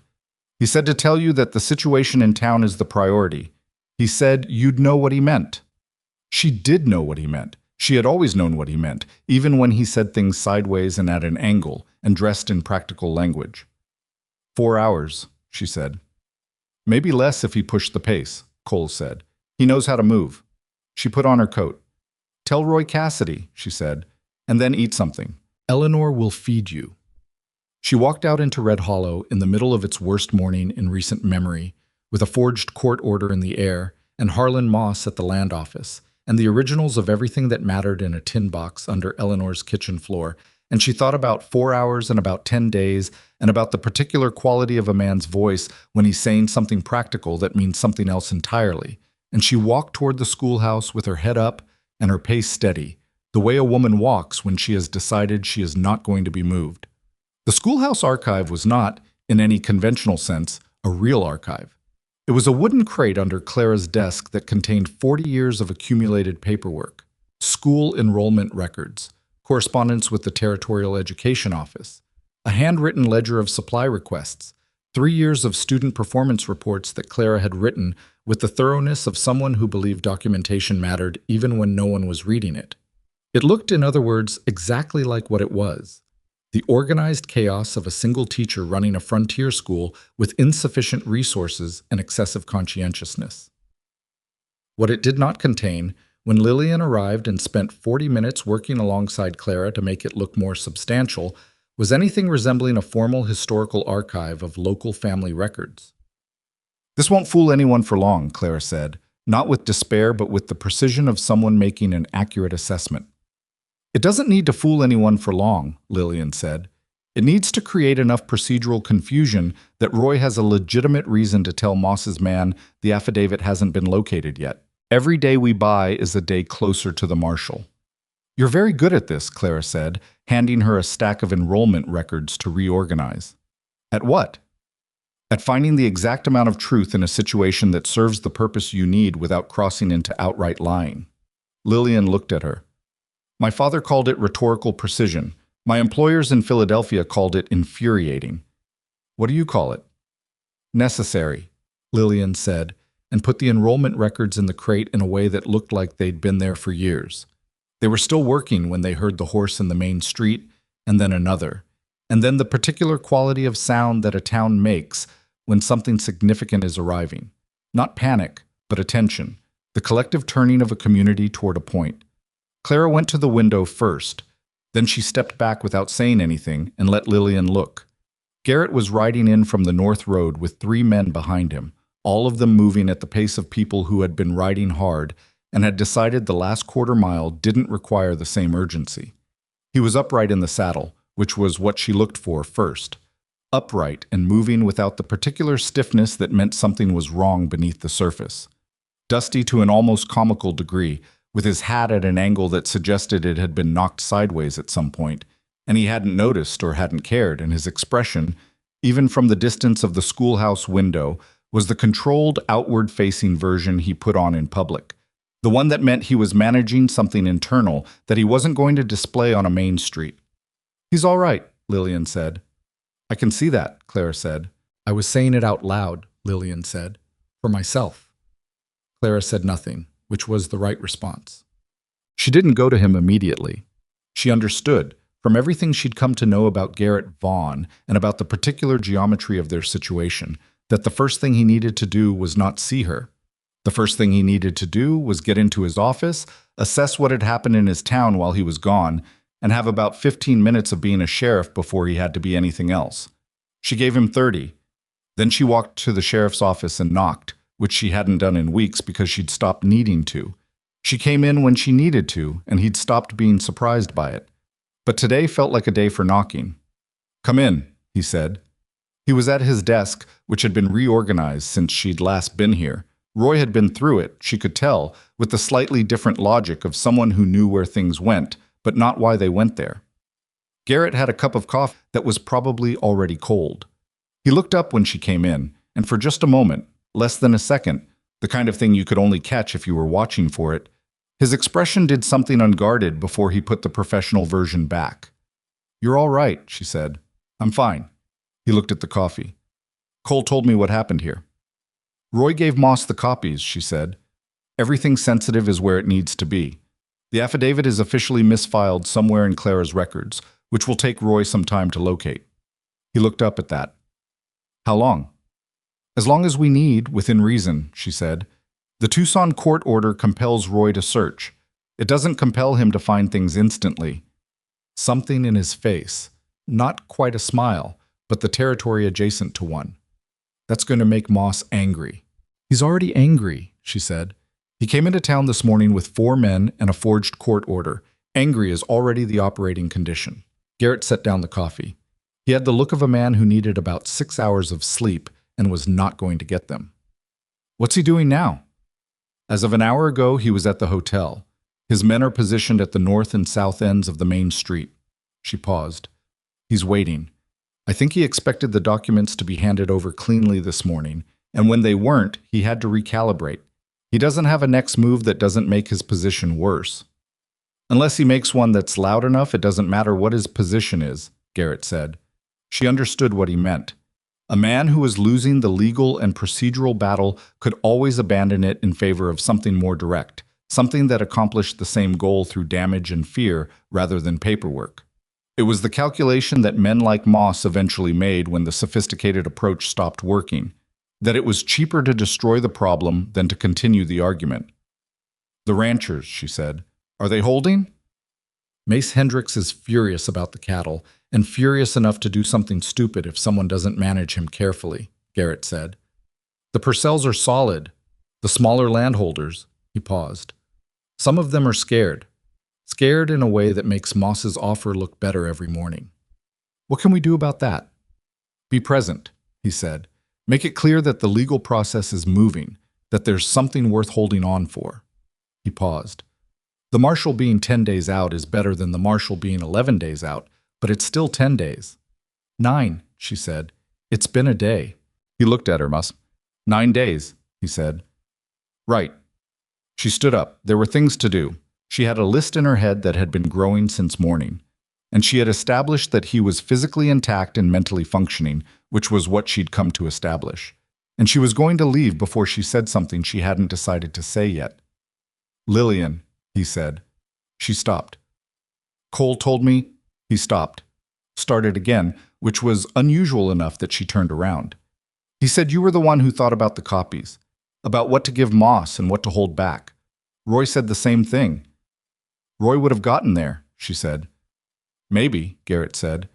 "But you got there first, and you got there fast, and you did it while I was out of reach." He paused. "I want you to know I'm aware of that." She looked at him for a moment. "You're welcome," she said, because that was the accurate response, and also because she could see it cost him something to say it plainly, and she didn't want to waste it by deflecting. His expression did the thing again, the brief, unguarded thing. 9 days, he said. 9 days, she agreed, and left. The next 3 days established a pattern that was exhausting in the specific way that sustained alertness is exhausting. Not dramatic, not punctuated by obvious crisis, but demanding in its constancy, the way a long watch in bad weather demands more from a person than a single hour of emergency. Harlan Moss did not leave the hotel. His men did not leave the streets. Roy Cassidy conducted his search of the misfiled affidavit with the thoroughness of a man who had found a new commitment to procedural correctness. Garrett made his rounds, spoke to the ranchers, managed Mace Hendricks's anger with the particular diplomatic firmness that Lillian was coming to understand as one of his most underestimated qualities, and returned to his office each evening to work through documentation by lamplight. She brought him supper on the second evening, because Eleanor had made extra and because it was a practical thing to do, and he thanked her with the same plainness he used for everything, and they sat at opposite sides of his desk and ate and talked about the case. And at some point they stopped talking about the case and started talking about other things, about his family, which was in New Mexico, and which he visited once a year with the regularity of a man who loved his people and also needed significant stretches of not being near them. About her father and the particular quality of his classroom, which she described with a precision that made Garrett say she had the memory of someone who had understood very early that certain things were going to have to last a long time. About the question of what a person did with a place that had become home without their permission. "Did it happen to you that way?" she asked. "Red Hollow?" He thought about it genuinely, which she appreciated. "I came here because there was work," he said. "The town needed a sheriff, and I needed somewhere to be. I didn't expect to stay past the first year." He paused. "But somewhere in the second year I started doing things that only made sense if you were planning to be somewhere permanently, fixing the roof on the office, planting things." He paused again. "Caring about what happened to people." "That's a reliable sign," she agreed. "When did it happen to you?" he said. "With this place." She didn't have to think about it as long. "The night I came to your office," she said, "with the letters. I came in here knowing I was going to tell you everything, knowing I had a stake in what happened here, knowing that what happened to this town was going to matter to me regardless of what I did next." She paused. "That was the moment I stopped being a visitor." He looked at her across the desk with the full quality of his attention, the real version, not the professional version. And she looked back, and the lamp threw a warm light across the small office, and the night was quiet outside. And she thought about 9 days, and about what happened after 9 days, about the life she'd been building in this town, one repaired fence, and one burned cornbread, and one annotated legal document at a time. "I should get back," she said. "Yeah," he said, which meant something other than agreement. She took the dishes and walked back to Eleanor's in the dark, and she did not examine her feelings about any of it until she was in her small room with the window that looked over the back lot, and then she examined them with the same methodical honesty she applied to everything else. And what she found was not a surprise but was more substantial than she'd been prepared for. She was in love with Garrett Vaughn in the particular way that you fall in love with someone who has seen you at your most functional and your most frightened and your most honest and has not looked away from any of it. Not the romantic version, the constructed version that she'd been briefly and misguidedly building toward with Thomas Whitaker through letters that turned out to be about a man pretending to be more than he was. The real version, which was less comfortable and considerably more inconvenient and entirely unwelcome in its timing. She put it in the part of her mind where she kept things that needed time and went to sleep. On the fourth morning after Garrett's return, Harlan Moss made his next move, and it was not the one anyone had anticipated. He didn't go to the land office. He didn't send men to the sheriff's office. He went, at 10 in the morning, to the boarding house, and he asked to speak to Lillian Harper. Eleanor came to find her in the kitchen with an expression that conveyed several things simultaneously: that Moss was in the front room, that she had not invited him to sit down, and that she was prepared to remove him physically if Lillian said the word. Lillian dried her hands. "I'll go," she said. Harlan Moss was, in person, the kind of man who had learned to make his size do most of his conversational work. He was broad and well-dressed and had the particular grooming of someone with money who wanted you to remember it, and he had the eyes of a man who was accustomed to reading a room and adjusting accordingly. He read Lillian when she came through the door, and his expression made the smallest possible shift. A recalibration, she thought, from whatever he'd expected toward what was actually in front of him. "Miss Harper," he said, "I appreciate your time." "You haven't had it yet," she said. She did not sit down and did not invite him to. "What do you want, Mr. Moss?" He appreciated the directness. She could see it, the small approval of a man who dealt in tactics and recognized another tactical mind. "I want to make you an offer," he said. "Make it quickly." "The territorial proceedings are going to take time," he said. "Whatever the marshal finds or doesn't find, these things drag on. Courts in Prescott, courts in Santa Fe. It could be years before anything is resolved." He paused. "In the meantime, the people in this town are under strain. The ranchers are losing stock, losing sleep, losing money they can't afford to lose." Another pause. "I'm prepared to make a settlement offer that resolves the water rights question, compensates the affected landowners at fair market value, and ends the difficulty everyone has been experiencing." Lillian looked at him. You want to buy the outcome, she said. I want to resolve a business matter, he said. Those aren't different things. She crossed her arms. What's your offer to me specifically? Because you didn't come here to explain land settlements to someone who works at a boarding house. He smiled, which was the most honest expression she'd seen from him. You're right, he said. The documentation you provided to the sheriff, certain gaps in it would significantly simplify my situation. I understand you were involved in its preparation. He looked at her steadily. I'm prepared to be generous. The room was very quiet. Eleanor was somewhere behind the kitchen door, Lillian was certain, listening with the thoroughness of a woman who had been managing a boarding house for 20 years and knew where to stand. You're asking me to corrupt the evidence, Lillian said. I'm asking you to consider your position, Moss said. You came to Red Hollow with nothing. You work in a boarding house. You have no family here, no legal standing, no property.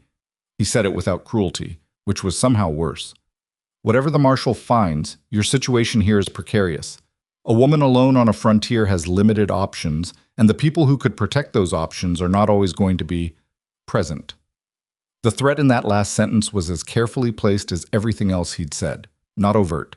Just there, the way certain things are there, so that you know they've been said without him having said them in a way anyone could testify to. Lillian looked at him for a long moment. She thought about 8 weeks in Red Hollow.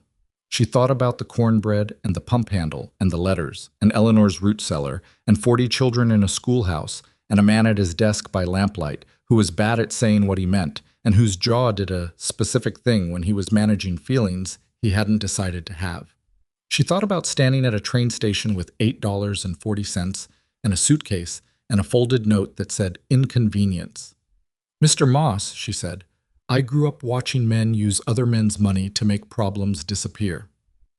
I watched it my entire childhood in Philadelphia, in academic politics that were small and vicious, in ways you'd find unimpressive, but which taught me very clearly what that kind of offer looks like and what it means about the person making it.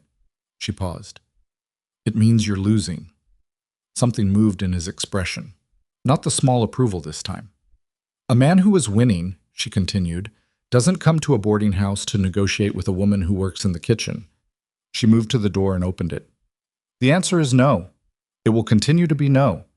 And I'd suggest you speak to your lawyers about what the territorial marshal is going to find in the Santa Fe archive, because what's there isn't going to be amenable to any offer you can afford.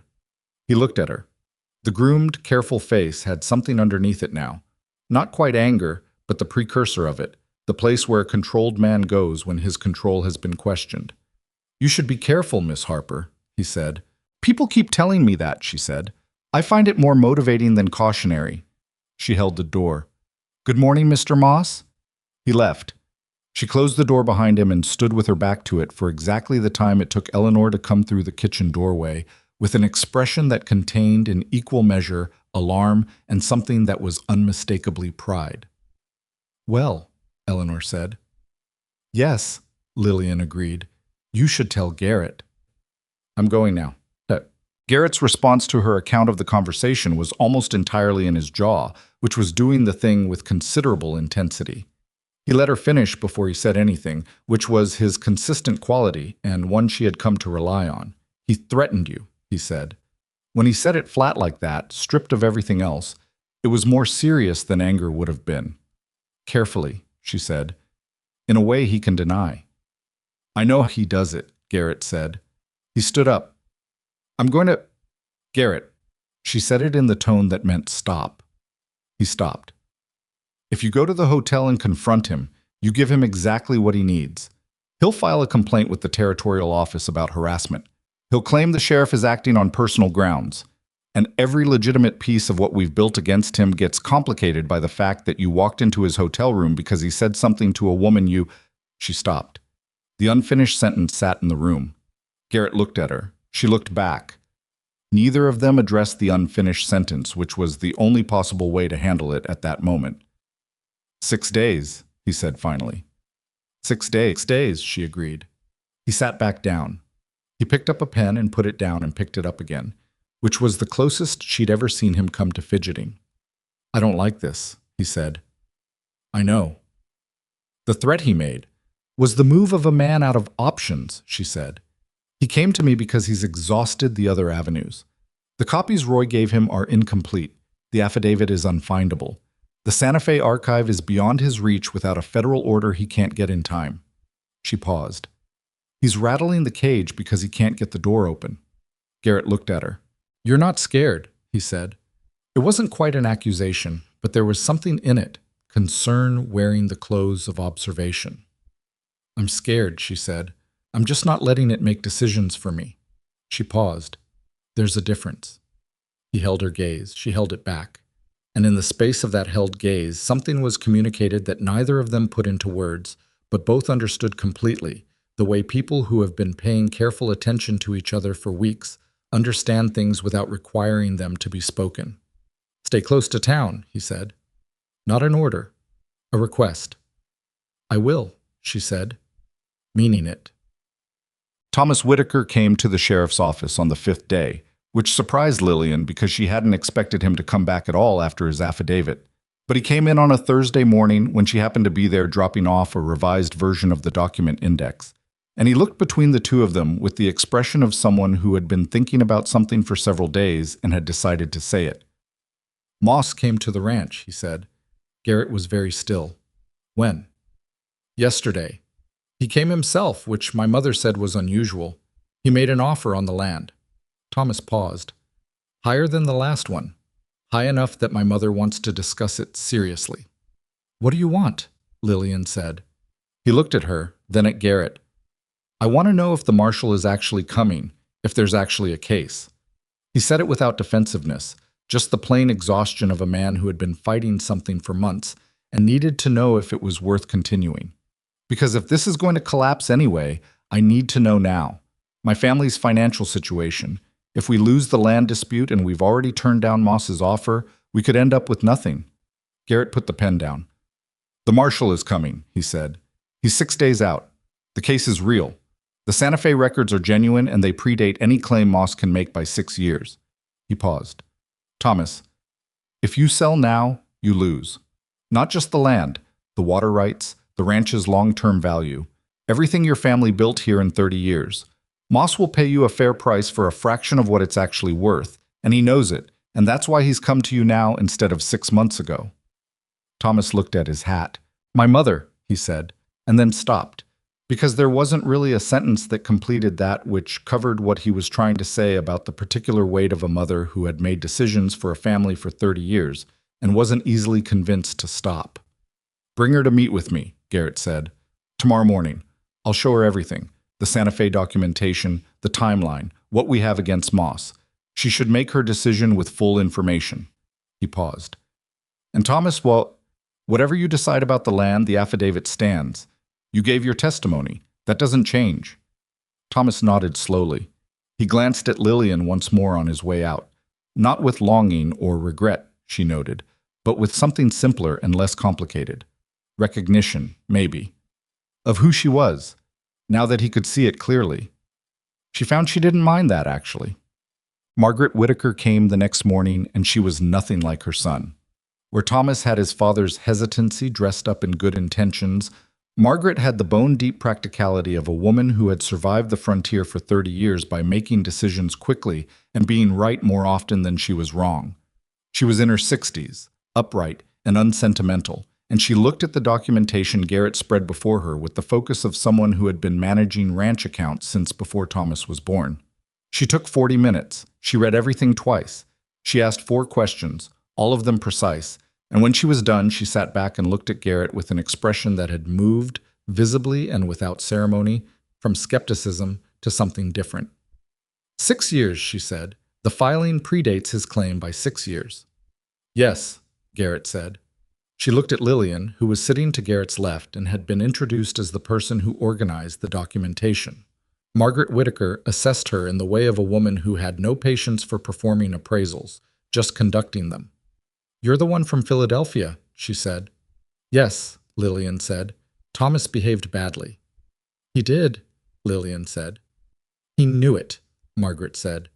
He argued with me about the letter for 2 days before he sent it. She looked at the documents.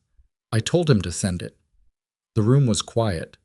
Lillian looked at the woman who had decided she was an inconvenience and discarded her accordingly, and she found, to her own mild surprise, that her primary feeling was not anger. Margaret Whittaker had made a decision under pressure with the information she had at the time. Wrong, but not random. That was a different category from Thomas's failure, and a more understandable one, and she had lived long enough to know that most of the things that had been done to her in her life were understandable without being acceptable, and that those were not the same thing. "You made a decision for your family," Lillian said. "I'm not going to tell you it was right, but I understand it." Margaret Whittaker looked at her for a long moment. Something shifted in the older woman's face, not softened, but rearranged. "Thomas was right about one thing," she said. "You're nothing like what I expected." "What did you expect?" "Someone easier to dismiss," she said. She looked at Garrett. "We won't sell. My son already signed the affidavit. I know he did it without consulting me, and we'll discuss that separately, but he was right to do it." She stood up. "I want to be kept informed of what the marshal finds." "I'll send word to the ranch," Garrett said. She was at the door when Lillian said, "Mrs. Whittaker." Margaret turned. "The water rights," Lillian said. "When this is resolved, the smaller ranchers who've been affected by Moss's operations, the Hendricks family, the Purcells, some of them depend on water access that Moss has been complicating." She paused. "The Whittaker water rights, legally secured and restored, could be the basis of an agreement with those families. Fair access, shared benefit." She paused again. "It would make the Whittaker name mean something in this county beyond what it's meant so far." Margaret Whittaker looked at her with an expression that contained, somewhere in its careful architecture, the beginning of respect. That's a very forward suggestion from a woman who doesn't own any land in this county," she said. "Yes," Lillian agreed. "It is." Margaret left.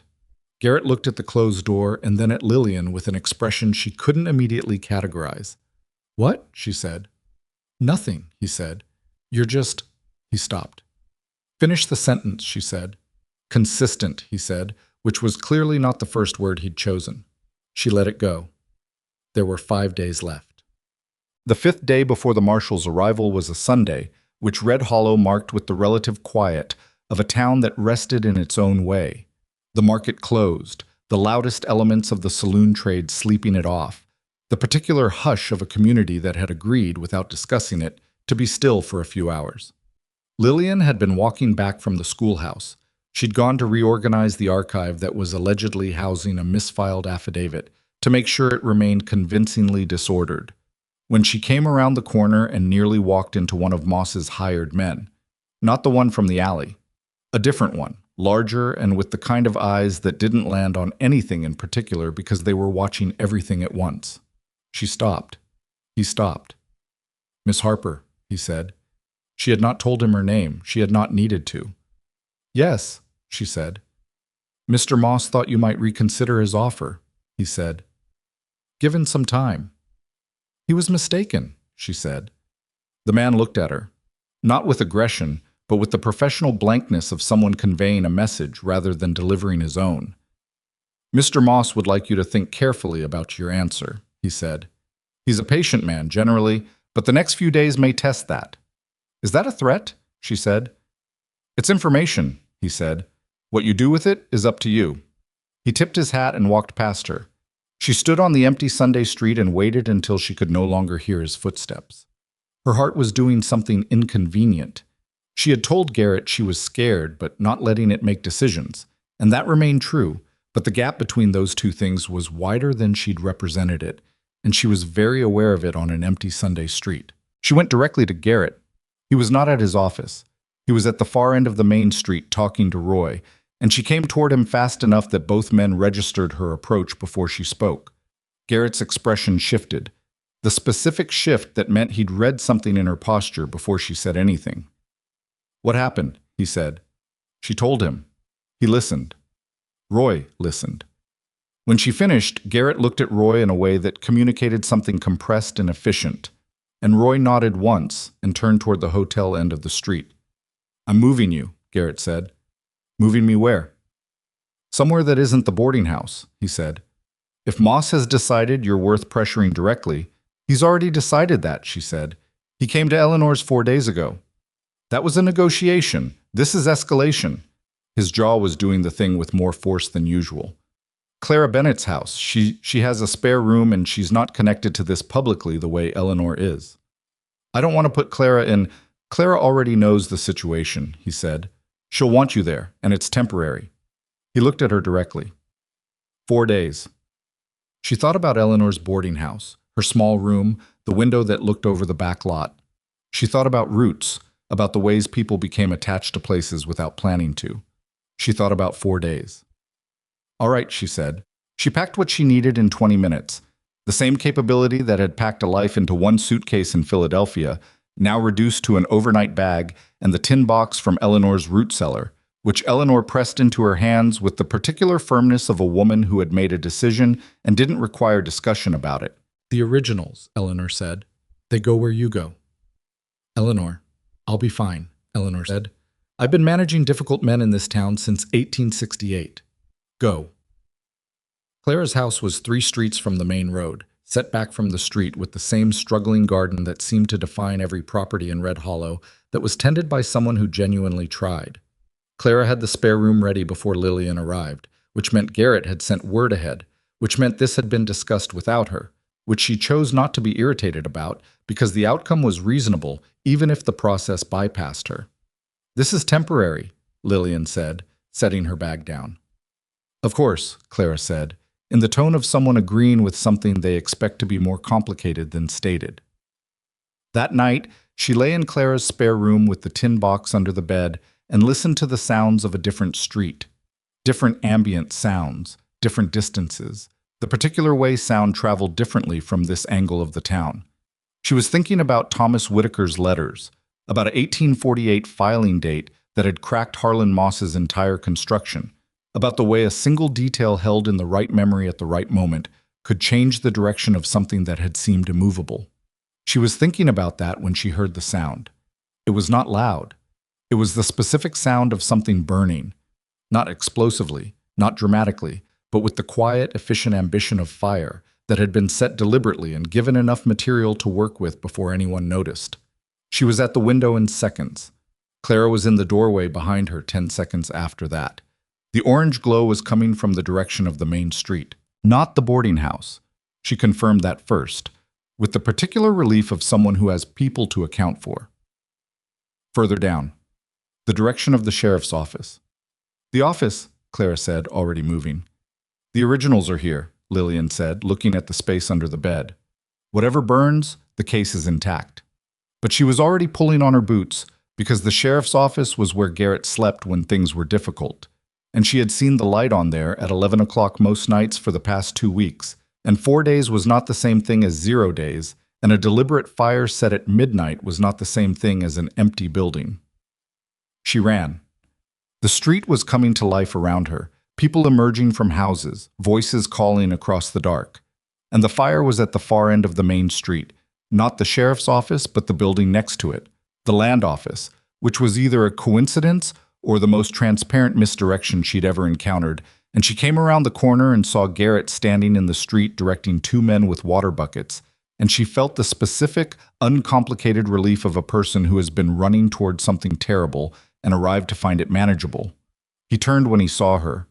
Even in the firelight, in the chaos of shouting and running and the particular noise of a town managing a crisis, she saw the moment he registered that she was there, that she'd come. And his expression did the thing she'd stopped trying to categorize because she understood it now. The land office, she said, coming up beside him, not the sheriff's office. No, he said. The safe's intact, which means they wanted the documents, she said. Not ours. The land office records. Whatever's in there about the competing claims. The original registration documents for this county, Garrett said. If those burn, he stopped. They don't need to corrupt the Santa Fe records if the local registration records don't exist to be compared against. She understood immediately. The county records would have supported the Santa Fe timeline, she said. They burn the county records. The Santa Fe archive becomes a standalone document without local corroboration, which his lawyers can challenge, Garrett said. Slow the whole process down by another year while they argue about evidentiary standards. Around them, the fire was being managed. It had not spread, had been caught early enough, and the land office itself was stone on the lower half, which was the only reason the whole block wasn't at risk. But the interior was damaged. How much would require daylight to assess? She stood beside Garrett in the street while Red Hollow managed its crisis, and she thought about 4 days and about a man who had just tried to destroy 30 years of county records to buy himself an argument he'd otherwise lose. And she thought about the tin box under Clara's spare bed. 4 days, she said. 4 days, Garrett said. He was looking at the smoking building. His jaw was set in the particular way that meant he had made a decision that was going to require everything he had. She looked at him in the firelight, in the noise and the smoke and the organized chaos of a town that was still standing, and she thought about what Eleanor had said, that knowing what you're doing doesn't make you safe, and that competence and safety were related but not identical. And she thought about the specific difference between being afraid of losing something and being willing to fight for it. She had arrived in Red Hollow with 1 suitcase and $8.40. She had nothing left of those $8.40, and the suitcase was in Clara's spare room, and she had not been a visitor here in months. This was her town. These were her people. And Harlan Moss was about to find out what that meant when the person he'd been trying to dismiss as an inconvenience decided she was done being patient about it. The marshal arrived 3 days early. Nobody had expected that. Garrett had sent a second letter after the fire, terse, factual, the kind of letter a careful man writes when he wants to convey urgency without sounding like he's panicking. And apparently the territorial marshal's office had read between those lines with more precision than anyone had credited them with. Marshal David Pruitt rode into Red Hollow on a Tuesday morning with 2 deputies and the specific bearing of a man who had been doing this work for 20 years and had learned to recognize, from a considerable distance, the shape of a situation that had been allowed to go on too long. He went to the sheriff's office first. Garrett was waiting. Lillian found out from Roy, who came to Clara's house at 9 in the morning with the slightly dazed expression of someone who had been carrying a very heavy thing and had just been told to put it down. "He's here," Roy said. "The marshal. He got in an hour ago." She was at the sheriff's office in 6 minutes. Garrett was at his desk with a man she didn't know. Mid-50s, gray-haired, with the economical posture of someone who didn't waste physical energy any more than he wasted words.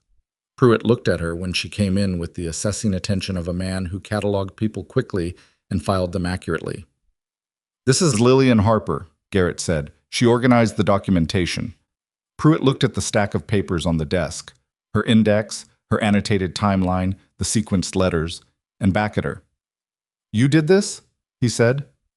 "Yes," she said. "Sit down," he said. "I have questions." He had more than questions. He had 3 hours of careful, precise inquiry that moved through the documentation with the thoroughness of someone who had been lied to by enough people in enough courtrooms to know exactly where the lies usually hid. He asked about the letters, about the 1848 date, about the Santa Fe correspondence, about the county records that had been partially destroyed in the fire. He asked about Moss's court order from the Tucson judge, and listened to Lillian's account of Roy's procedural response with an expression that moved, briefly, toward something that might have been appreciation. "The copies you surrendered," he said. "Were they complete?" "They were accurate," she said. "They were not comprehensive." Pruitt looked at her. "There's a distinction there that I'm choosing not to examine too closely," he said. "That seems wise," she said. Garrett made a sound that he covered with a cough. By noon, Pruitt had the full picture. By 2 in the afternoon, he had visited the land office to assess the fire damage and spoken with Roy about the original documents that had been recovered from the partially burned interior.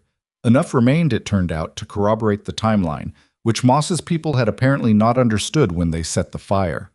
By 4, he had sent one of his deputies to the hotel with a formal notice requiring Harlan Moss to present himself at the sheriff's office the following morning. Moss did not present himself the following morning.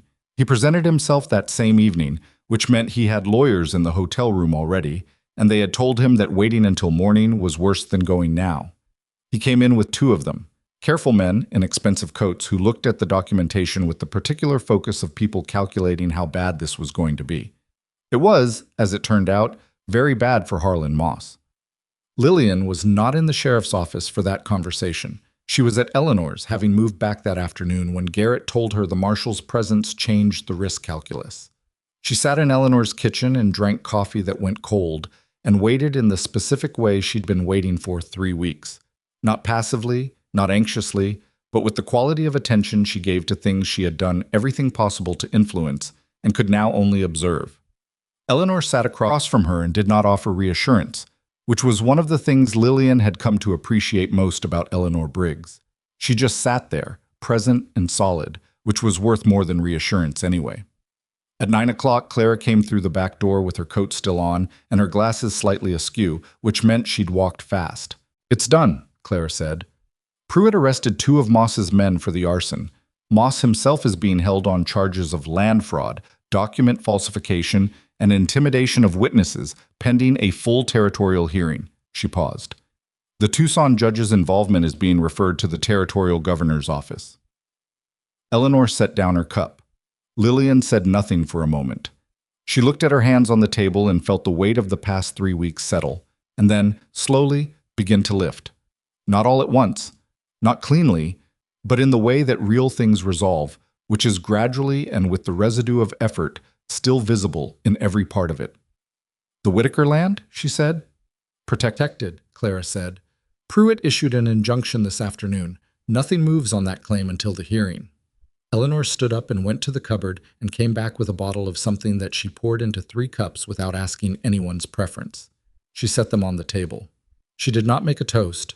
She just picked up her cup, and Lillian and Clara picked up theirs, and they sat in Eleanor's kitchen at 9 o'clock on a Tuesday night, and the particular silence of people who have been through something hard together settled around them, like a thing earned. Garrett came to Eleanor's at 10:30. He knocked, which he didn't usually do anymore, which meant this was not a professional call. Eleanor answered the door, looked at him, looked at Lillian across the room, and found a reason to be somewhere else in the house with remarkable efficiency. He came in and stood in the kitchen doorway with his hat in his hand, which she'd learned was what he did when he was about to say something he'd been working up to for a while. "It's over," he said. "I know," she said. "Clara told me." "The hearing will take time," he said. "Moss will fight it.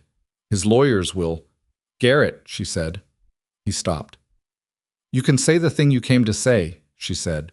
He looked at her across Eleanor's kitchen, across the table where she'd organized letters, across the floor where Eleanor's root cellar door was invisible to everyone who didn't know where to press, across the space of 3 weeks and 8 weeks and the entire length of a life she hadn't planned but had built anyway, piece by piece, with her hands and her memory and the stubbornness she'd always been told was her most inconvenient quality. "I don't want you to leave," he said. It came out plain and undecorated, the way the truest things usually did with him. "I know you have reasons to. I know your situation here is. I know you came here for something different than what you got. And I know what you've built is real, but I'm also aware that real things can be rebuilt somewhere else." He paused. "I just want you to know that what's here, what's become of things here, matters. To me." Another pause. "You matter. To me." She looked at him. He looked back. It was not comfortable with what he'd just said. She could see it in the set of his shoulders, the way he was holding the hat. But he had said it anyway, which she understood was the significant thing. "I'm not leaving," she said. Something in him shifted. "I know you said that before, but the situation was—" "Garrett," she said. "I'm not leaving. That's not new information. I decided that months ago, in your office, with the letters on the desk." She paused. "I was waiting for you to catch up." He was quiet for a moment. Then he said, "You might have mentioned it." "You might have asked," she said. The corner of his mouth moved. "Fair point," he said. She stood up. He was still in the doorway, hat in hand, and she crossed Eleanor's kitchen and stopped in front of him and looked up at him with the same directness she'd applied to everything since she'd stepped off that train with nowhere to go and nothing but the refusal to stop moving. "I came here with 1 suitcase," she said, "and I built something. I'm not finished building it." She paused. "I'd like to build it with you, if that's what you're working up to." He looked at her for a moment with the full, unguarded version of his attention, the real one, the one she'd been seeing in pieces for weeks and never quite all at once until now. "That's what I'm working up to," he said. "Good," she said. "Then we're agreed." They married in the spring, in the same way they'd done everything else, practically, without excessive ceremony, in a manner that suited the people they actually were, rather than the occasion anyone else thought they should perform. Clara cried, which she did stoically and behind her glasses, and denied afterward. Eleanor did not cry and made a cake that was, objectively, the best thing Lillian had eaten since arriving in Arizona.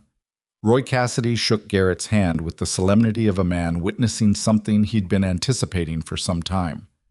Mace Hendricks came in from the ranch with his wife and brought 2 bottles of something he'd been saving since 1876. Thomas Whitaker was there.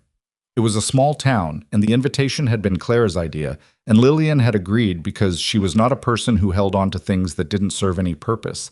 And he shook Garrett's hand and said something quiet to Lillian that she never repeated to anyone, which was her way of keeping something for herself. Margaret Whitaker sent a letter. It was 3 sentences, formal and without flourish, and the 3rd sentence said that the proposed water access agreement with the neighboring ranchers had been drafted and was ready for signatures.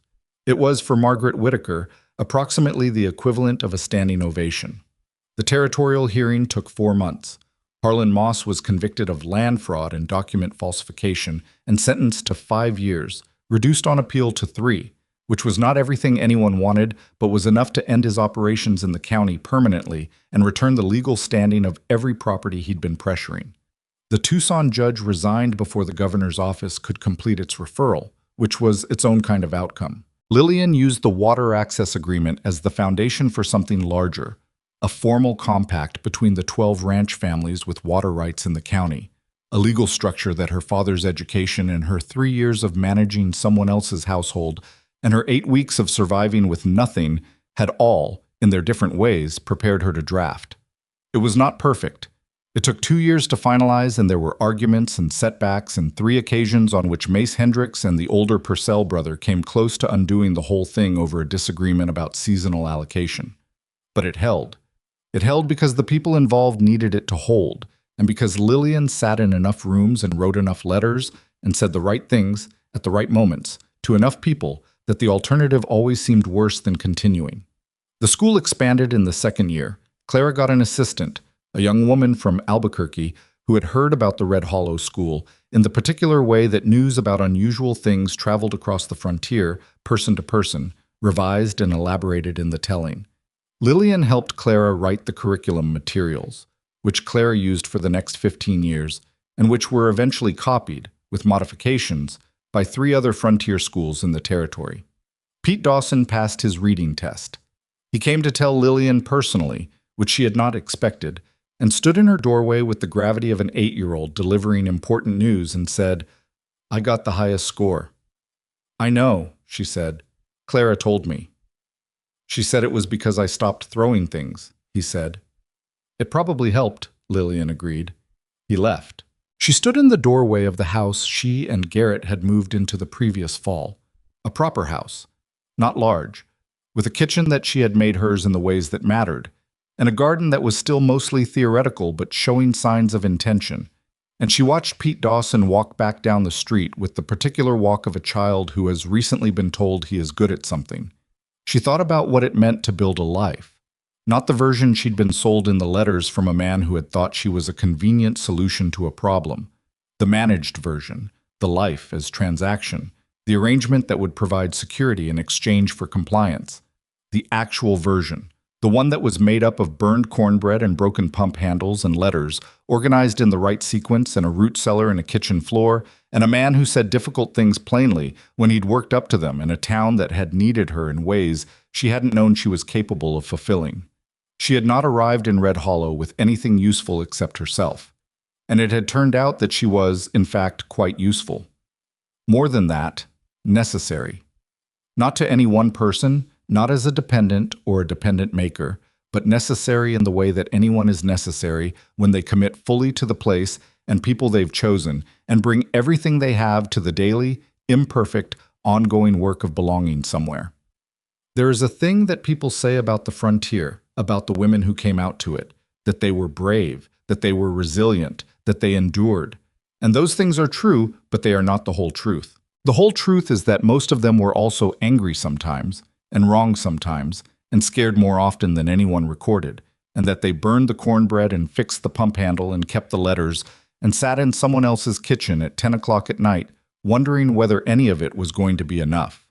The whole truth is that it usually was, not because they were exceptional, but because they kept getting up the next morning and doing it again.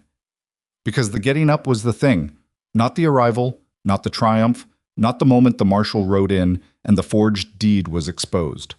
The getting up. Every day, in a place that didn't owe you anything, choosing to stay anyway. Lillian Harper had come to Red Hollow with nothing. She had stayed until it was home. She had built what she needed with what she had, which was the only way anything real ever gets built, and she had done it imperfectly and honestly and without waiting for someone to tell her she was allowed. Years later, when people asked her what the hardest part had been, she said the same thing every time. Not the train station, not Whitaker's note, not Harlan Moss or the fire or the 9 days of waiting. Getting up the second morning, she said, when everything had already gone wrong and nothing had changed yet. That was the hardest part. And then she went back to whatever she'd been doing, because there was always something that needed doing, and she had never found a good reason to stop.